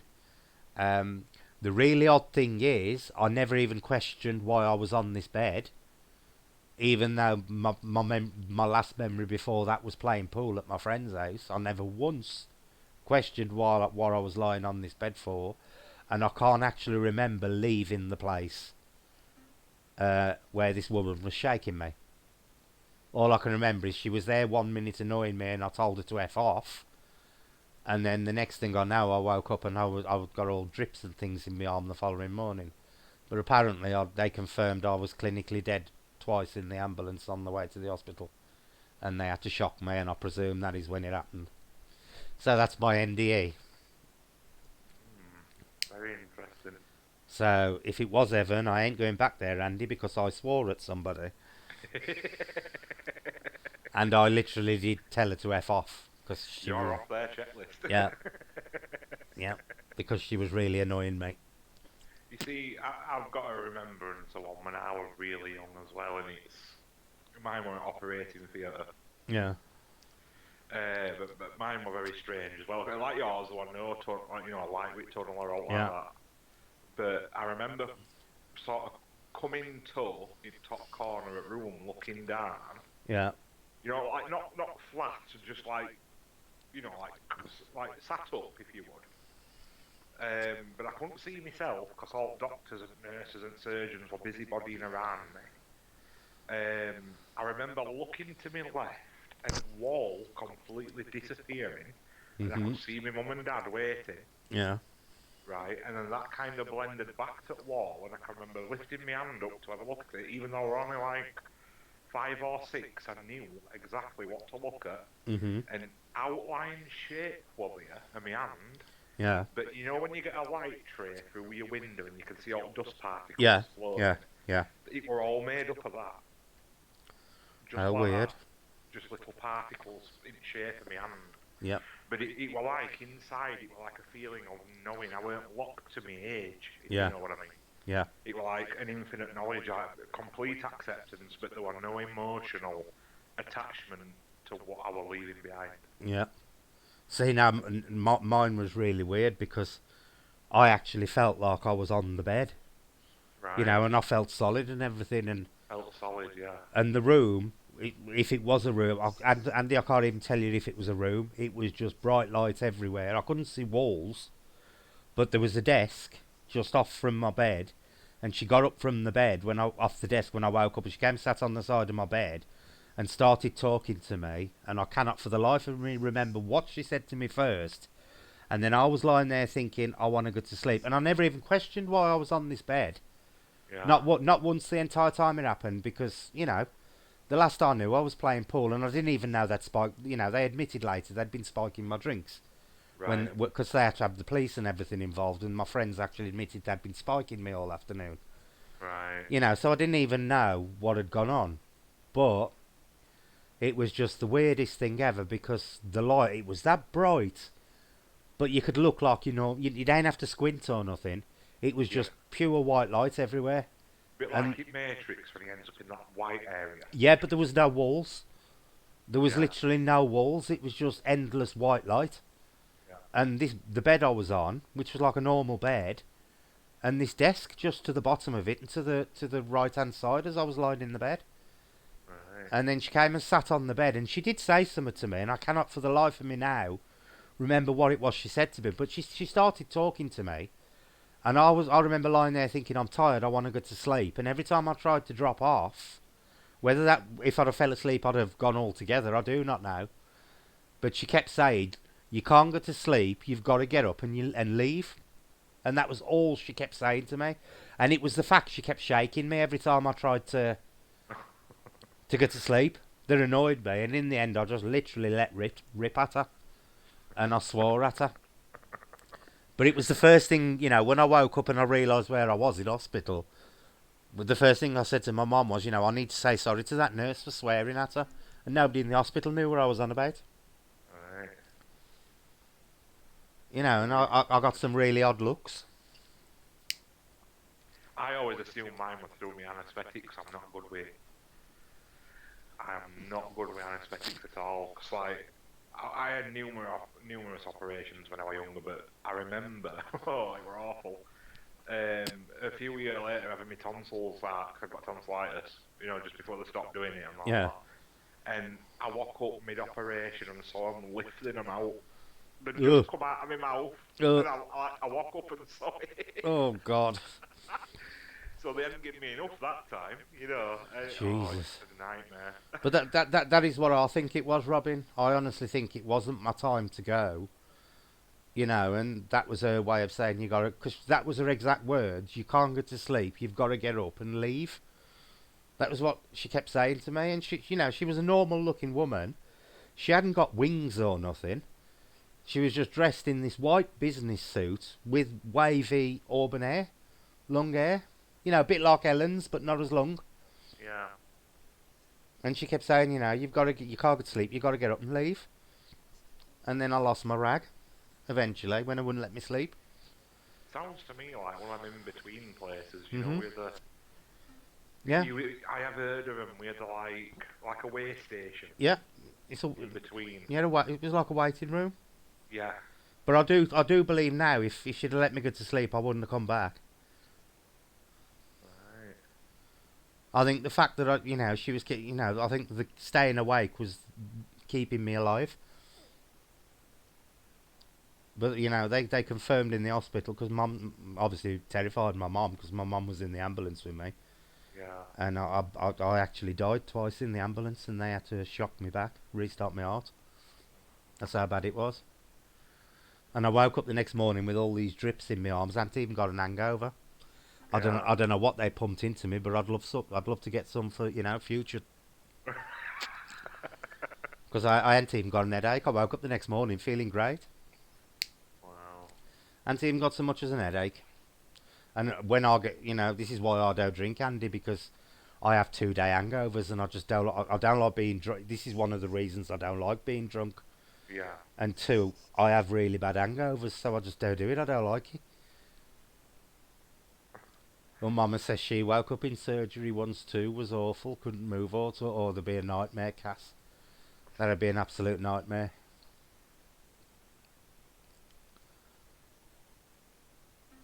Yeah, it was honestly, Kat, she was a totally normal looking woman, perfectly solid, auburn haired, nothing, pretty woman, but nothing.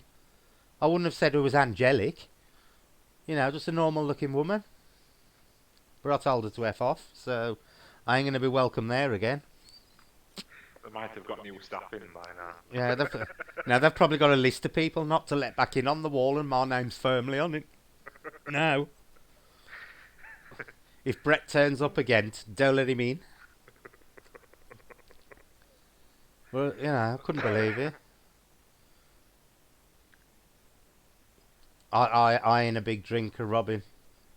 I've never been a fan of I can't understand people who like to go out every weekend and at the face. I did it when I was younger, obviously, but it was never to the extent they do now.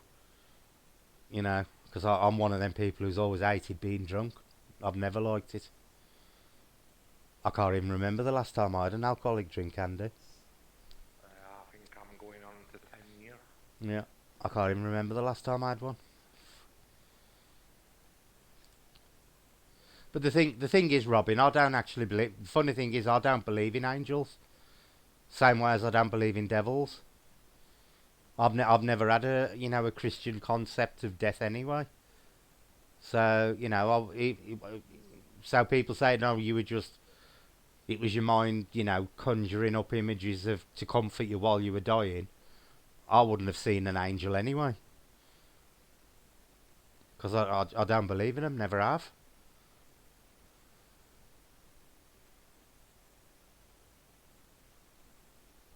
Being round too many alcoholics, yeah. I ain't a big fan of people who peed.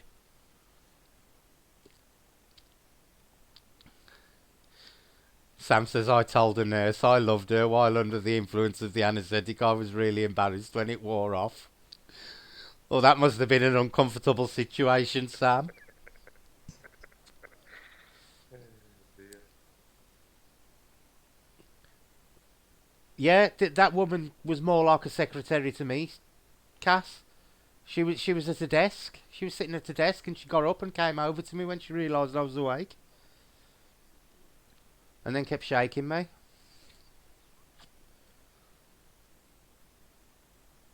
Yeah, I've got to be honest, Robin. I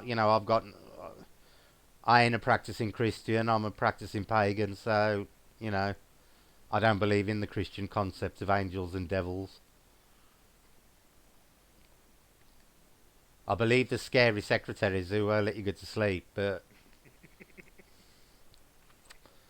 certainly wasn't an angel, or not to me anyway. So, didn't you see anybody when you were floating above your body, No, Andy?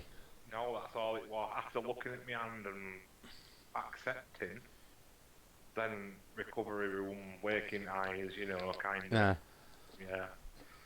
It was just a really short experience, but it come to me in fragments as I was growing up. mm, You know, it learned to remembrance straight off bat because I was so young. yeah.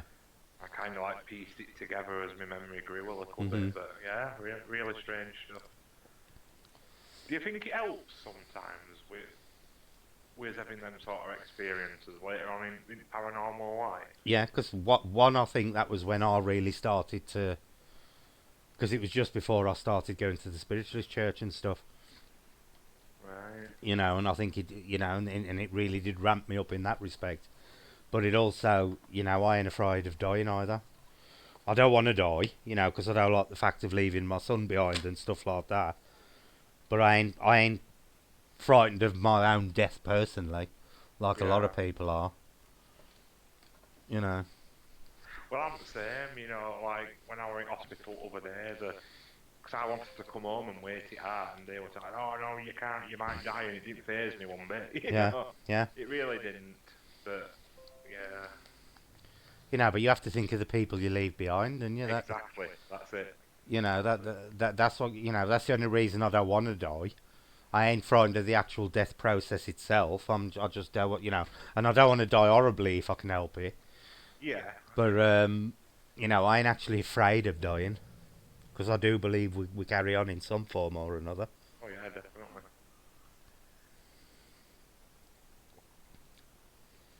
Yeah, I ain't afraid at all, Robin. I ain't afraid at all of dying. And some people are absolutely terrified of the thought. And and I often sit and think, you should have had the experience I had, and then you wouldn't be. Because I've got no fear of death at all now. Like I say, I don't want to go horribly, but I remember seeing a tunnel of very bright white light and heard voices. If the voices had woken me, or I'd not be. Yeah, see, Stephen, I never saw a tunnel. And Andy says he don't either. But, I've got no recollection of a tunnel whatsoever. My memories literally are 1 second playing pool, the next second lying on a bed talking to this woman. There was nothing in between at all.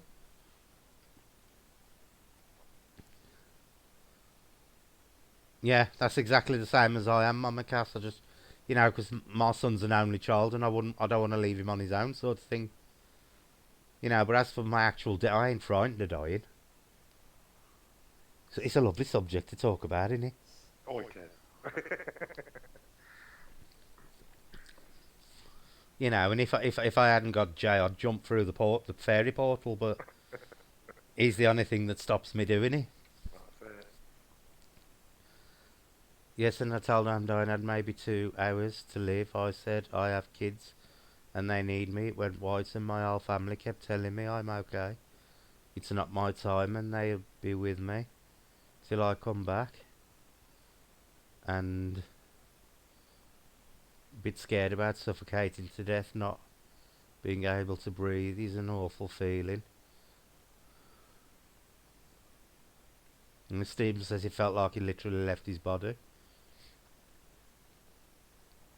Yeah, I do think that our consciousness is energy. Because, we are basically a biological battery. If you think about it, that's what the body's there for, isn't it? Well, yeah, that's how I've always explained it as being a battery. We're just a battery. We're basically an organic circuit board computer. Yeah. Our conscious is like the programming. Yeah. What do you think holds it in? I know you can get these people that can do, like soul travel and stuff like that. But what do you think generally binds it until it's ready to go? Because it's a strange concept, that, isn't it? Because we always talk about how we're locked to a specific I honestly think, Andy, it's some kind of mechanism like breathing. Where you've got no control over it yourself until you actually no longer need it to be there. Right. Like breathing. You don't have to concentrate on breathing; it just happens. But once you die and you don't need to breathe, you stop breathing. And I think it's like that. I think it's some kind of natural process that your soul or your conscious or whatever you want to call it literally keeps itself within the area until it's time to go. Yeah. Have you ever had that feeling of dislodgement? Yes, loads of times. Yeah, you feel like you're slightly above yourself and slightly to left or right. Yeah. And Me and Becky get that a lot. And I'll tell you the other feeling I get a lot is when I'm lying in bed and I'm awake, and it actually feels like I rise up slightly and I'm gently bobbing. Yeah. Oh, bobbing. Right. Yeah. Just slightly bobbing up and down. I get that quite a lot as well.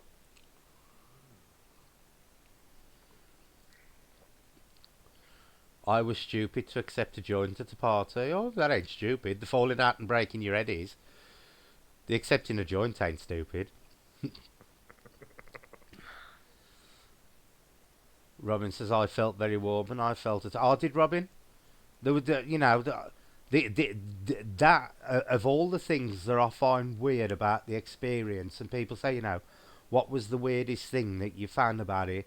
Mine was the fact that I never even questioned why I was there. At the time, Andy, it never even crossed my mind why I was there.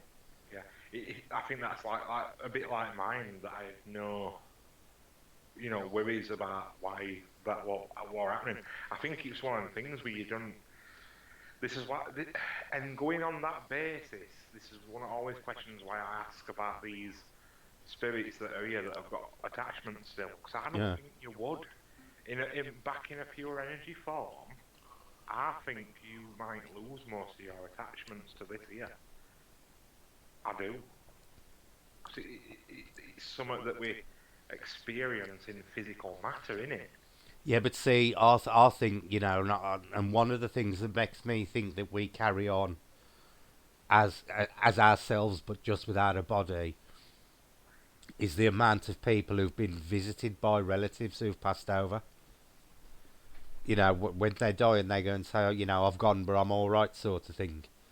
I think if you just dissipated, that would never happen. and sometimes it's been weeks and sometimes months after when they've appeared to family members and gone, I'm gone. You don't know I'm gone, but I have, and then they found out they have, sort of thing. Yeah. I think it's a physical choice. You reckon? Yeah, I think you have a choice. I think you can choose to go back and start all over again. Go back because I do believe we're all connected to one great big conscious, one big energy mass that we all come from. That's what I believe. Yeah. But I still think you can, even within it, you can still retain your individuality if you want to. Right. And I think this is what explains a lot. When they say racial memory, Yeah. I think this is what a lot of it is. I think even when you're in a body, you still, on some level, keep a connection to it. That then your subconscious can access it under certain circumstances. Mm. Could you just talk a sec so I can blow my nose, Andy? Yeah, yeah, no. Cheers. So, does anybody still want to hear about the history of Rose's house then? I know there were a couple of people that brought it up.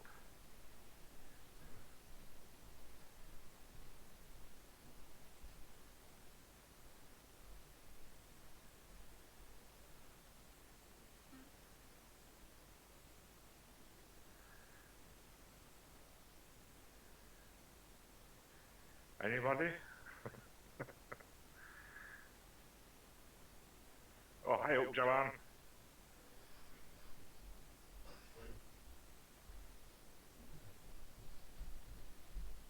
Yes, yes, yes. Okay, so what I know so far, right? So Rose has had this house for a very, very, very long time. Apparently, it was her mum and dad's house. She has basically had to do with this house for over 50 years. And activity throughout her life, she says, has been constant at this house. Okay? So, initially, there is an entity there called what they nickname Grumpy, and he What do is you the think one. Grumpy is, Andy? Because I think he's an house brownie or a goblin. I think he's a brownie turned boggle. Yeah. Yep. And that's just going straight off bat with what I've learnt about him. Because I've been listening to the way he talks about him and the things he does, and I thought he sounds to me like a naughty house brownie. A very naughty one. A very, very naughty one. So yeah, and then there's other things that she's talked about. So there's the the fat-assed lady, as she calls it. She says she screams like a banshee, which that's Yeah. interesting. Sometimes she gets hidden behind the curtain, and you can see this body shape, but you can see her ass sticking out. So that's why they nicknamed it fat-ass lady. Why do you think she hides behind the curtain? I've got no idea. I think they're playing games. Like they're trying to. To me, it's like an hide and seek. Mm-hmm. Then she says there's a hat man in there, which you can hear his walking stick apparently, Right. and stuff like that. I think she says he floats. There's a big black mass like a shadow man. Yeah. That sounds like an elf. Maybe so. And then also there's a young child. She says there's a shapeshifter that's got pure black eyes. Which? A black-eyed child. Yes. What is your take on them? I think they're part of the fair. Yeah, because it that's what it sounds like to me. Yeah, especially when being shapeshifters. Yeah. And the fact they instantly disappear when they ain't let in. Yeah, and I can confirm on a live stream of Rose's earlier, we had it running for quite a while, and I did hear some interesting noises coming from live stream, like rather large banging sounds, in house. And Rose and her husband had left. Mm-hmm. And Becky had got a stream on from her hallway. Yeah. And she heard the patter of little feet running. All right. Yeah. she was like, that was legit little feet pattering running away. Oh, cool. See, I can't watch Rose's videos for long if it's got them mannequins on them. Yeah. I'd rather just watch The Room than have them bloody mannequins in, because they just creep me out. Yeah, definitely. And as Joanne's just pulled up, there's the crab thing, whatever that is.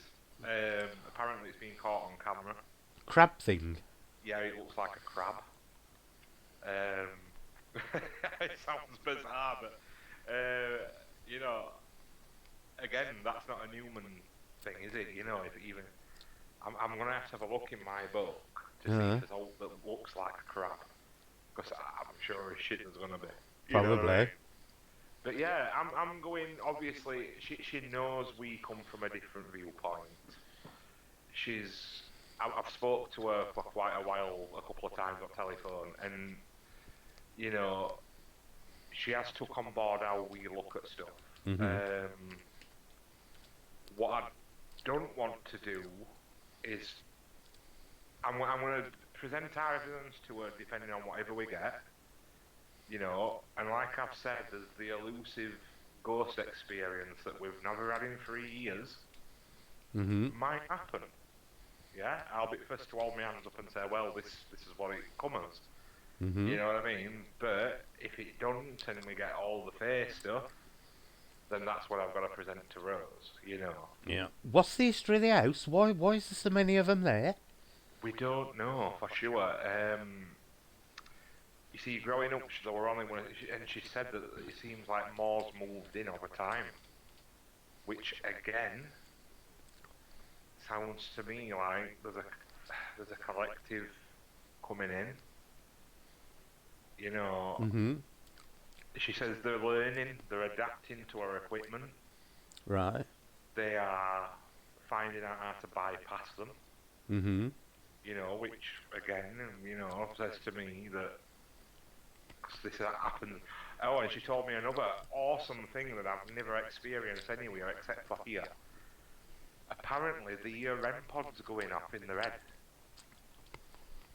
Right? And that happens in this house with Faye. They trigger the noise of the REM pod in your head to get it out to talk. And she brought it up today, and she says even one at Ouija Brothers, I think it was Griff, heard the REM pod, but the one non-switched on, the one non. And I was like, that happens here, you know, even Mark Vernon's a REM pod here, you know, that's brilliant. So again, it's all pointing to me back to what we deal with. And she said, she goes, they'll lie to you. And I think that were her kind of thing. She says, they'll charm you and lie to you. And I was like, yeah, but... Well, that sounds like the Fae. Yeah, we've got his own thing. I told her, you know, he comes with us and he gets them to talk. Yeah. And she was like, well, I hope they don't... I says, they can't hurt him. They can't. You know, they all... Everything that we've ever come across respects Tommy. Everything. So... with him on our side, hopefully we can get more answers to what's going on there. But I think she could potentially, I mean, because there's something scratching her, and that is typical Boggle. Yeah. You know, they do go in for scratch, bite, and all it's going to want is some food. Yeah. So I'm going to see if we can run that experiment with her. Yeah. So, you know, that'll be interesting. Depending on what, you know, what gets said, because obviously we'll be using Spirit Box.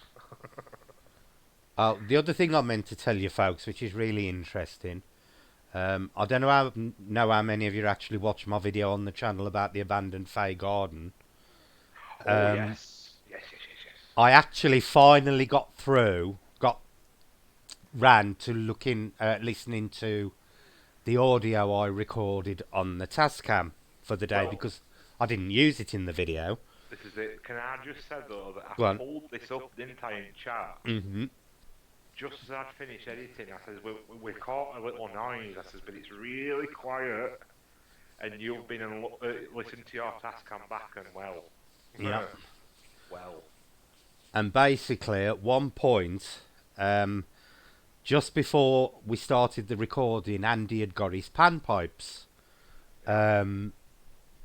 with him, and he took them out the bag, and he actually said, would anybody here in the garden like me to play the panpipes, or would you like to play them yourself? And I joked about they'll all run off if you Yeah. something like that, wasn't it? I said Yeah. they'll all run away if you start playing them. Yeah. So Andy stuck them back in the bag. When I started recording listening to the recording today, for about 15 seconds, is it? Yeah, about that.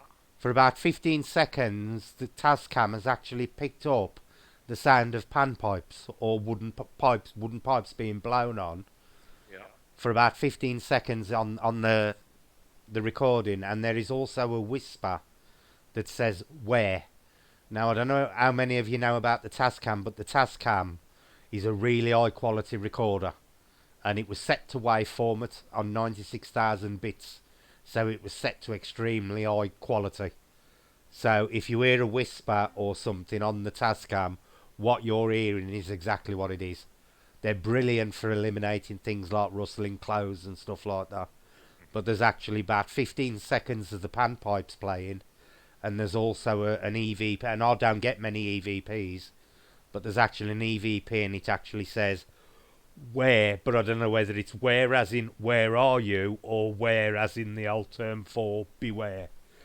But it's definitely where in it, and Yeah. I'm probably more inclined to asking where we gone. Hmm. Like where they gone kind of thing, because we'd vacate that area, Yeah, wouldn't we? I'd left the recorder propped up by a tree, and we'd moved to the opposite end of the garden, Yeah. and that was why we'd done it, so that we knew there'd be nothing of us polluting it. And all the way through the recording, now the recording ran for an hour. It's picked up all the spirit boxes we did by the trees. It's actually picked them up better than you've got them on the camcorder, Andy. Yeah. And I've got them on mine, because you know that element where we're talking, Yeah. you can actually hear it say the full element Yeah. without us talking over it. Yeah. But there is also, you can actually hear footsteps walking round in the leaves around the recorder for the entire time we were down the other end of the garden. Now, I don't know why, but I want to reflect back to that session. Yeah. Can you remember when I kept procrastinating about doing box, Mm. and I kept saying, I don't know why, but I think we should be back up there. Mm-hmm. Can you remember? It's like I was picking up on this isn't right spot. We need to be back up near that oak tree. Yeah. And I was like, oh, whatever, we'll just do one here right quick, and then we'll go back up. Yeah, I felt that. Yeah. I needed to be back up there. Yeah. So yeah, it must have matched up because something was going on. And none of us, absolutely nobody, heard any pipes playing Resonias that day. Yeah. We didn't. And with quality on it, Yeah. we should have been able to hear it. Mm-hmm. Definitely. Because You know, I sent you the clip earlier on, didn't I? Yeah. And it ain't just one. It goes on for about 15 seconds. Oh, and there's notes as well. Yeah. There's proper tone notes. But there's another one before that I hadn't got on the recording, Andy, that's really loud. Yeah. Another wood pipe note towards the Yeah. beginning that's really loud. But like I said, if it were, for example, if it were a wind chime hung up somewhere, we'd have heard it still. We'd have known. We'd have gone, all right, we can't really accept that there might be a wind chime knocking about on recorded. We'd have heard it, and there weren't all we could hear were cars. Yeah. Which I think is brilliant. Yeah. Absolutely brilliant. But but them Tascams are brilliant. They can literally. I've actually been on eBay and had a look today. Well, I actually bought mine from Scan, Andy. I only paid 75 quid for it. No, it's not bad because they are about 95 on eBay. Yeah, well, if you could scan them, 70 odd quid, and if you pay for a decent Olympus, which only does MP3, Yeah. you'll pay 80 quid for a decent Olympus recorder. Yeah. But because they're Y configuration as well, they cut out, and I've got the windshields and everything for it. And because they're Y configuration, they're brilliant. And you can also set it to record on 2 different channels as well. Right. So you can. It is the first time I've ever seen one in action. Yeah. And I saw you using it. I thought. What I use it for when I'm on my own, when I used to go out, was I'd have my lavalier mic plugged into the one channel, and the spirit box plugged into the other channel with a splitter. So when I put it onto Audacity, if I actually ask the question and the voice is coming underneath, I can actually turn the volume of the voice right off, so you can just hear the spirit box. Yeah. So so it stops any over talking. Alright, cool. Because you can split the channel between voice and what the spirit box does. Ah, that's very good. You can either record in stereo or record as two separate mono channels. Ah. Yeah, that's really cool. But them a brilliant bit of kit, especially for spirit box sessions. Mm. You know, because how many times do you're trying to ask questions, and every time you go to ask something, they say something. I know. Well, you can eliminate all that. You can just literally turn the voice volume down to 0, so all you hear is the actual response of the spirit box. Right. Very interesting. Mm-hmm. But yeah, Kat, that when we actually heard them that night, when they were up at tree above us, if we'd have had one of them recorders for that, this goes to show, doesn't it? You need this stuff. Yeah. Well, the thing is, Sam, it don't just compress the low tones; it compresses the entire wave. MP3. That's how it works. It takes everything out. That's why them a lot smaller files. MP3. Admittedly, .wav files are bigger files, but they're studio quality. Well, They literally pick up everything. On the Tascam, Robin. It's equivalent to a raw photo, isn't it? Yeah, yeah, that's basically what it is. Let me just answer Robin.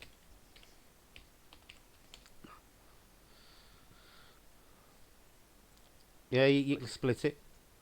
I've got to say though, this panpipe playing is becoming a thing. Yeah. Because me and Ellen and Becky heard that note in room that night. Yeah, well, I heard it as well. Jay says he heard it as well. Oh, did you hear it? Yeah, I thought you'd blew the pipes. Ah, right. As we were walking out. Yeah, Jason heard it as well. Right.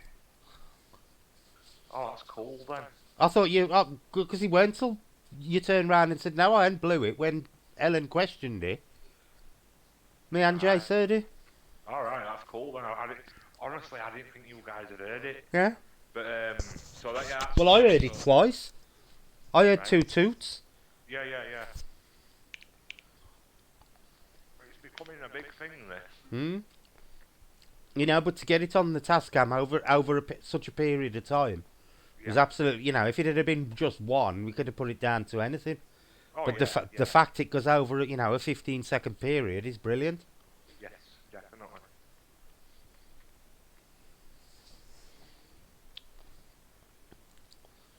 Yeah, they do. A lot of radio stations use the Tascam. That's right, Sam. But, for the price of them a brilliant bit of kit. For what you pay for them. Because, I'm going to look into that. Yeah. But that's what I love about it, Andy, is the fact you can split off the audio into two separate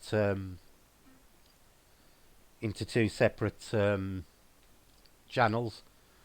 And all you literally buy is a phono splitter, 1 into 2, and you plug your lavalier mic into the one, and then you just have a normal 3.5-inch jack out of your spirit box into the Tascam, and then you can plug earphones in so you can listen to everything literally coming through the Tascam as it's recording it. Okay. And that's how I do it.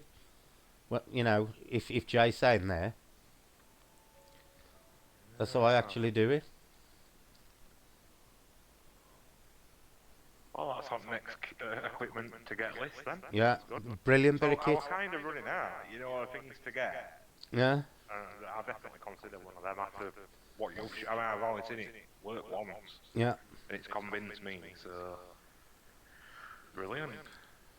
But do you know it was actually picking us up talking? You could hear us talking at the other end of the garden. Right. You couldn't hear it word for word, but they're that sensitive. We could actually pick us up laughing, and you could actually hear your spirit box going off every so often. Did you hear them kids that walk past when there's somebody in there? Yes, it's picked it all up. Yeah. It's picked it all up. It's even picked up Ellen's address when it was phoning the taxi company. Wow, really? And she was about 25 foot away from the Tascam when she rang that taxi.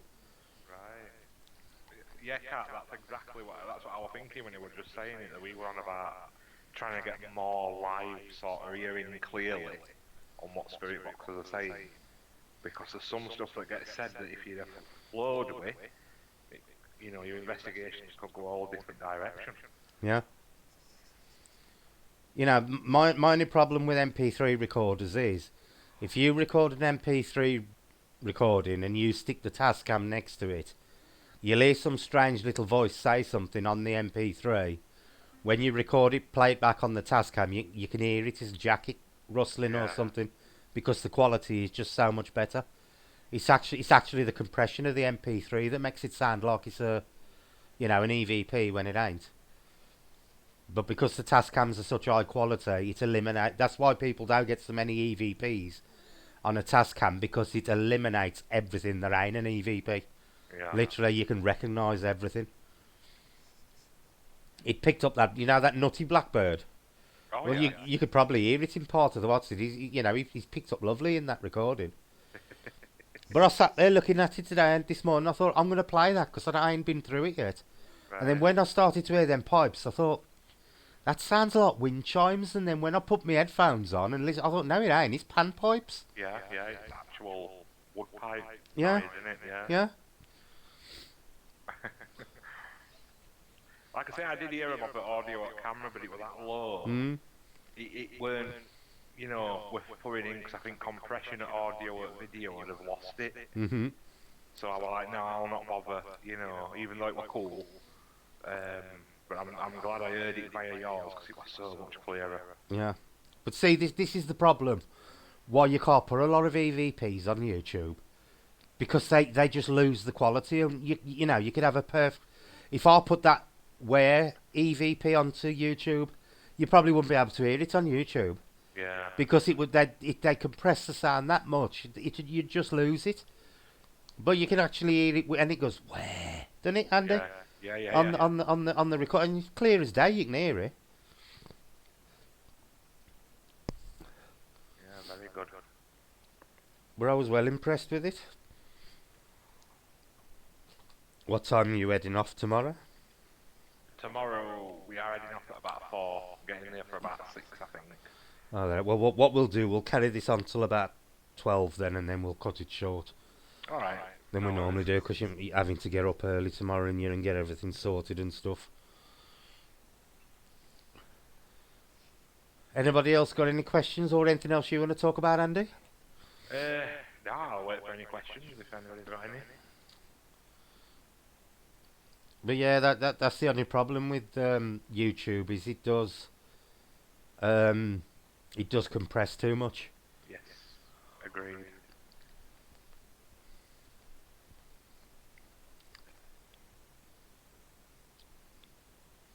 What's that? Yikes, it popped me out, lol.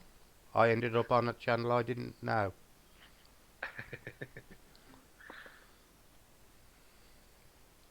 What popped you out?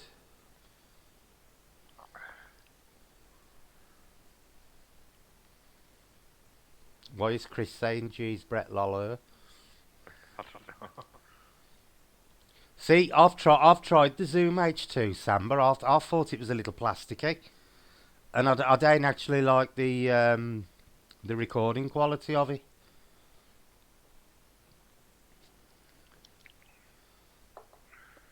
I've been into the paranormal since I was about 11, Lily. Yeah, same here, very Robin, young. sorry, about 11. Kat says, has Rosie's house been empty at all? I think she's had little periods of nobody living there, but she says her brother stays there quite often when she's not there. Oh, I've been lucky tonight. Sam Martu ain't dropped one, thankfully. Kaya did last week. I nearly died. I went green.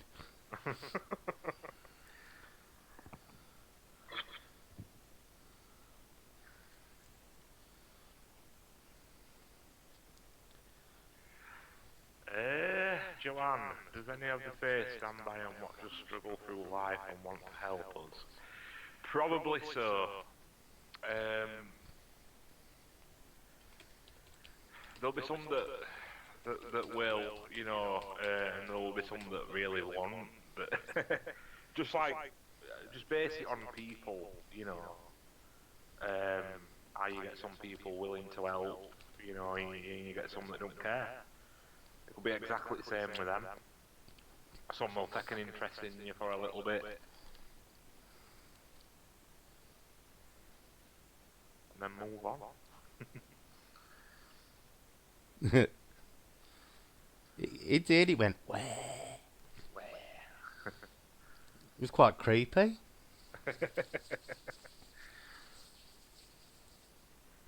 And the other thing I'll do you a cut of that one as well. You know when you mentioned the elder tree, Yeah. there's 3 ticks on the thing. Now the thing was on the floor at the time, and when you said the elder tree, it goes tap tap tap, 3 taps.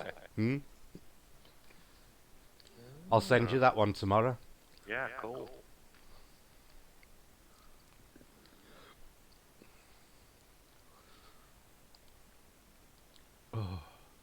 So they can intervene and help, or do we have to invite them? Andy, I'm just going to pop to the loo while you answer that one. No problem.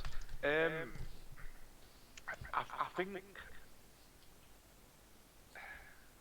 think rather than intervene, they'll send you signs.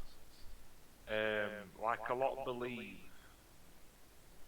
You know, like we'll take the white feather thing as an example, or any other colour feather, because apparently colours have got something to do with different meanings. But in our experience, like, because a lot of people believe that the white feather comes from guardian angels, we believe you've got more guardian faith, and we believe that the air sylphs guide feathers to you. Because we all breathe air, we all have to, sort of have air to survive, so it would be more likely that they would send you a sign via a feather. Now, we once saw this happen, and it was really, really strange, but we saw this feather floating towards this woman in the middle of town, and I said to Becky, I said, that feather's coming for her there, and she totally ignored it, and the feather stopped above her head, and then raised back up in the sky, just straight, hovered there for about 10 seconds, and then shot off over the top of the building, just in a straight line. And I was like, it's going to somebody else. But yeah, people can find leaves and stuff in the rooms, and just little signs that they're around you to they might be helping behind the scenes, because there was like poison in your coffee with gravy. Yeah. Helping round behind the scenes. Because they do work on energy more than anything else, What failing Scotland you've got a bit of everything, Robin. Apparently leprechauns originated in Scotland, didn't they? Some did, yeah. Mostly Scotland's got most array as well of everything. Same with banshees, innit? They're like told in Scotland as well. Yeah. Your house brownies were massive in Scotland. There's everything. I believe that they are everywhere anyway.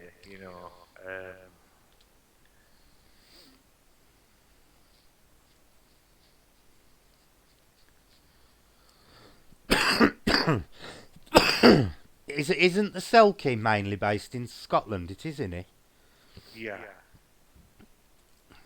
But then you've got like other variants throughout the country as well. I don't like Kelpie. I don't like the sound of Kelpie. They come out and eat you.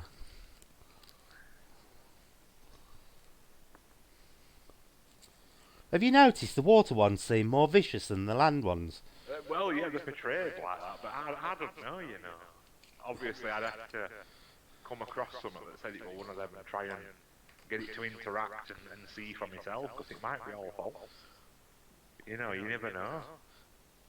Yeah, but the law surrounding kelpies is they drag you into the water and drown you, then eat you, Andy. If that's the kind of interaction you want, you're never going to prove it to anybody after. But this is what I'm saying, they might not. it's like them, people believing that they'd steal your children. I don't think it really happened. No, I don't believe that. Because there was fear. I think a lot of the time in olden days, one, there was a lot of abuse amongst kids and neglect, Yeah. and two, that there was a lot of child mortality anyway, and I think it was just a way of making themselves feel better. Yeah.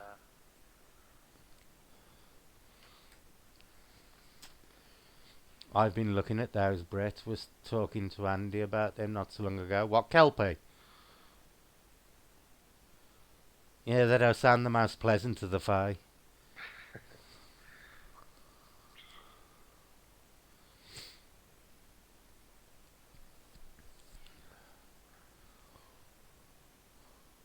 Actually, there's quite a few of the Fae that can be quite nasty, ain't there? And they're a temperamental lot. There's no doubt about that. Oh yeah, they can be temperamental, definitely. It only takes a slight offence. But see, the thing that gets me about the Fae and and elementals and stuff, it doesn't matter what country you go to in the world. They may all have the different names for them, Yeah. but they all seem to follow a similar pattern. Yeah. Apart from Japan, who have got some really strange ones. Yeah. There's one that's got an eyeball up its arse and looks at you bent over and stuff. That's You know, amazing. the Japanese have got some really strange ones, but if you go to the majority of countries around the world, they may call them by different names, but Yeah. from the descriptions you can say, oh, we know that as a such and such.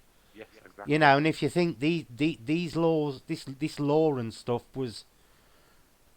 came into being long before these countries had any contact with one another.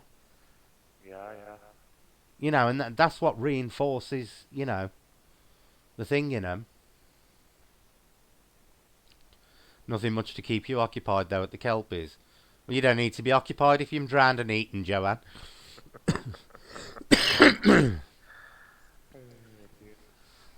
And apparently they've got a penchant for kids. I was reading. They must like the meat young and succulent. See if one jumped out on me, I'll just go, don't hit me, I'm old and tough.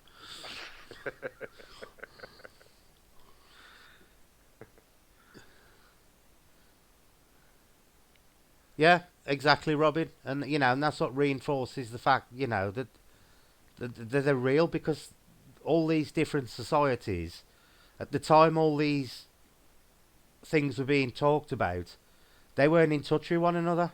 So what's the chance that every single society is going to come up with exactly the same thing and just give it a different name? Yeah. Oh, it's always an interesting night on here, ETA, if not a crazy one. Me and Becky had a little bit of experience. We saw something together over there. And usually, with Faye, you very, very rarely see something at the same time. It's usually a personal experience. And I'll tell Becky about it. And, then, she might catch a glimpse of something and she'll tell me about it. But you've only got yourself, haven't you? Yeah. And we're both walking up the lane near David's gates, and we saw this little thing. And it was shaped like a banana. But that was because of the speed, I think. So it was like a pointed head. Mm. And it must have been about, at most 18 inches tall. And I saw it. And it was running like in a diagonal line towards David's gates. And I were like a few paces in front of Bex. And then she goes, I've just seen something so... And I cranked my head round and I goes, did you see it as well? And she was like, yeah, it looked like a banana. And I was like, sorry. But we both explained, we kind of felt like... Was it yellow? No. Just shaped like a banana? Yeah, it was darkly shaped, but there were like a band of lighter colour about 3/4 of the way down it. Right. More like a flesh tone. Mm.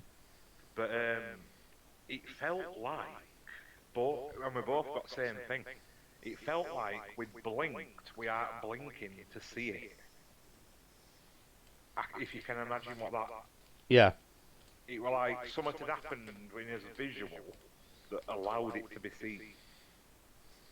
And I said to Becky, because that's finally reinforced that it's there, because we've both seen it at the same time, and that were a big thing for us. Yeah.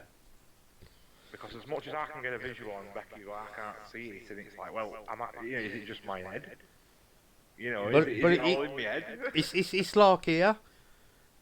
Jace has seen that shadow dog twice. Both times I never saw it. When I saw the big shadow thing at the top of the stairs, he was in the bedroom and he didn't see it. He weren't here when I got gravy poisoned. He was here the night that thing shot across the wall, that square light, but he was on his fucking laptop, so he'd got his back to it. So when he sees something, I don't, and when I do, he don't, sort of thing. Yeah. We've yet to get to see one together, because they like to pester. I ain't know how you're talking about what goes on in the kitchen, because I'll end up fucking poisoned again. Because this is what started it last time. Me not saying that. Fuck that, I ain't saying that again. It's like tempting fate. Yeah, it is a special moment if you both catch it together, and it's the one exact same thing. And it's brilliant. Because I said to Becky, it was so small, and she was like, it's not like it was like a great big thing, Well, it was like that thing I saw at the stone altar on the one thing when it ducked behind the tree. Yeah. See, I was expecting something like 6 inches high, but it was a good foot and a half. Yeah. Whatever it was. Oh, they're not all like sort of super tiny. Yeah. It was a good 18 inches tall. But all that looked like was like a shadow, and it just dived back behind the tree. Yeah. But you know when you get that feeling you got eyes on the back of your head. That was what it was. And as I turned round, it shot back behind the tree. That's how I caught it. But that was a good 18 inches. It weren't like tiny. I absolutely love that place, mate. Yeah. I'm so attached to it. It's unbelievable. And that altar is perfectly aligned. I am sharing. Remember, sharing is caring. I'll share who wants the cold. Honestly, Andy, it's been the weirdest. We'll be going off in a couple of minutes, Robin, because Andy's got to get ready for his. He's got to get some sleep if he wants to go on his investigation tomorrow. And there's nothing worse going to an investigation knackered. I'm always knackered. And plus the fact we normally have an half-hour chat after we've come off here. We do. How do you do the react? How do the Fae react to bad weather? I've got no idea. I don't even know if they do. It could be natural to them, like it's natural to us. I would imagine. Well, you think with the air spirits, they probably love it anyway, and the water. Well, yeah. Okay, I'm PMing you. Okay, no problem. I can't wait to go again. I only been once, but such a beautiful place. What is Cat on about the farm? Yeah. All right. Yeah, nature reserve, yeah. It is. It's one of the best. Yeah, next time we go, we'll do the cards down in that little what's-it place, and I'll take the recorder down as well. All right. And we'll see what we'll see what we pick up down there. Hopefully, it might be drier this time. And I certainly won't be going in sandals. No, definitely not. Honestly, Cassie, the place has just got an amazing atmosphere about it. And a lot of it is how the bloke has looked after the place and how he's planted it. And I saw an aerial view photo of that, what they'd taken, I think it was 35 years ago, and the land was bare. The one out there, just bare fields with farmhouse, and that's all it was. So in 35 years, it's got it to what it is today, and it's like, wow. It's beautiful. It's beautiful there. That's interesting what Sam's put there. I held back on saying what I think, but I think small nature spirits are involved in the abandoned school I go to. It didn't make sense at the time, and it's why I said nothing. Ah, okay. If it's an I'm abandoned school, it'll more than likely be elves that has moved in. They take pride in abandoned spaces where humans have vacated.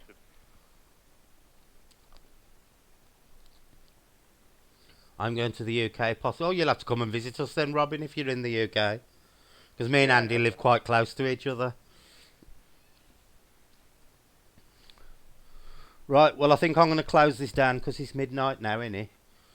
yeah, just about, yeah. Yeah, it's just gone midnight. So, thank you all for coming on. It's been another great night. I'm surprised my voice has lasted as long as it has. I'm just getting a bit nasally now. But thank you again for all coming on. We'll sort another stream out for Friday, Andy. Yeah. We'll decide what the subject is later in the week. Thanks for all your contributions and the chat tonight. It's been enjoyable. And I'd just like to say thanks to Andy for coming on again. No problem. So we will speak to you all soon. So have a good night, everybody. Good night, everybody. I'll put have a good night all in the chat so that they know we're going. And thanks for bearing with me while I was doing my shite reading. It was a good reading. Dear. Right, let me just get this all turned off. Weren't a shite reading at all. It was really good.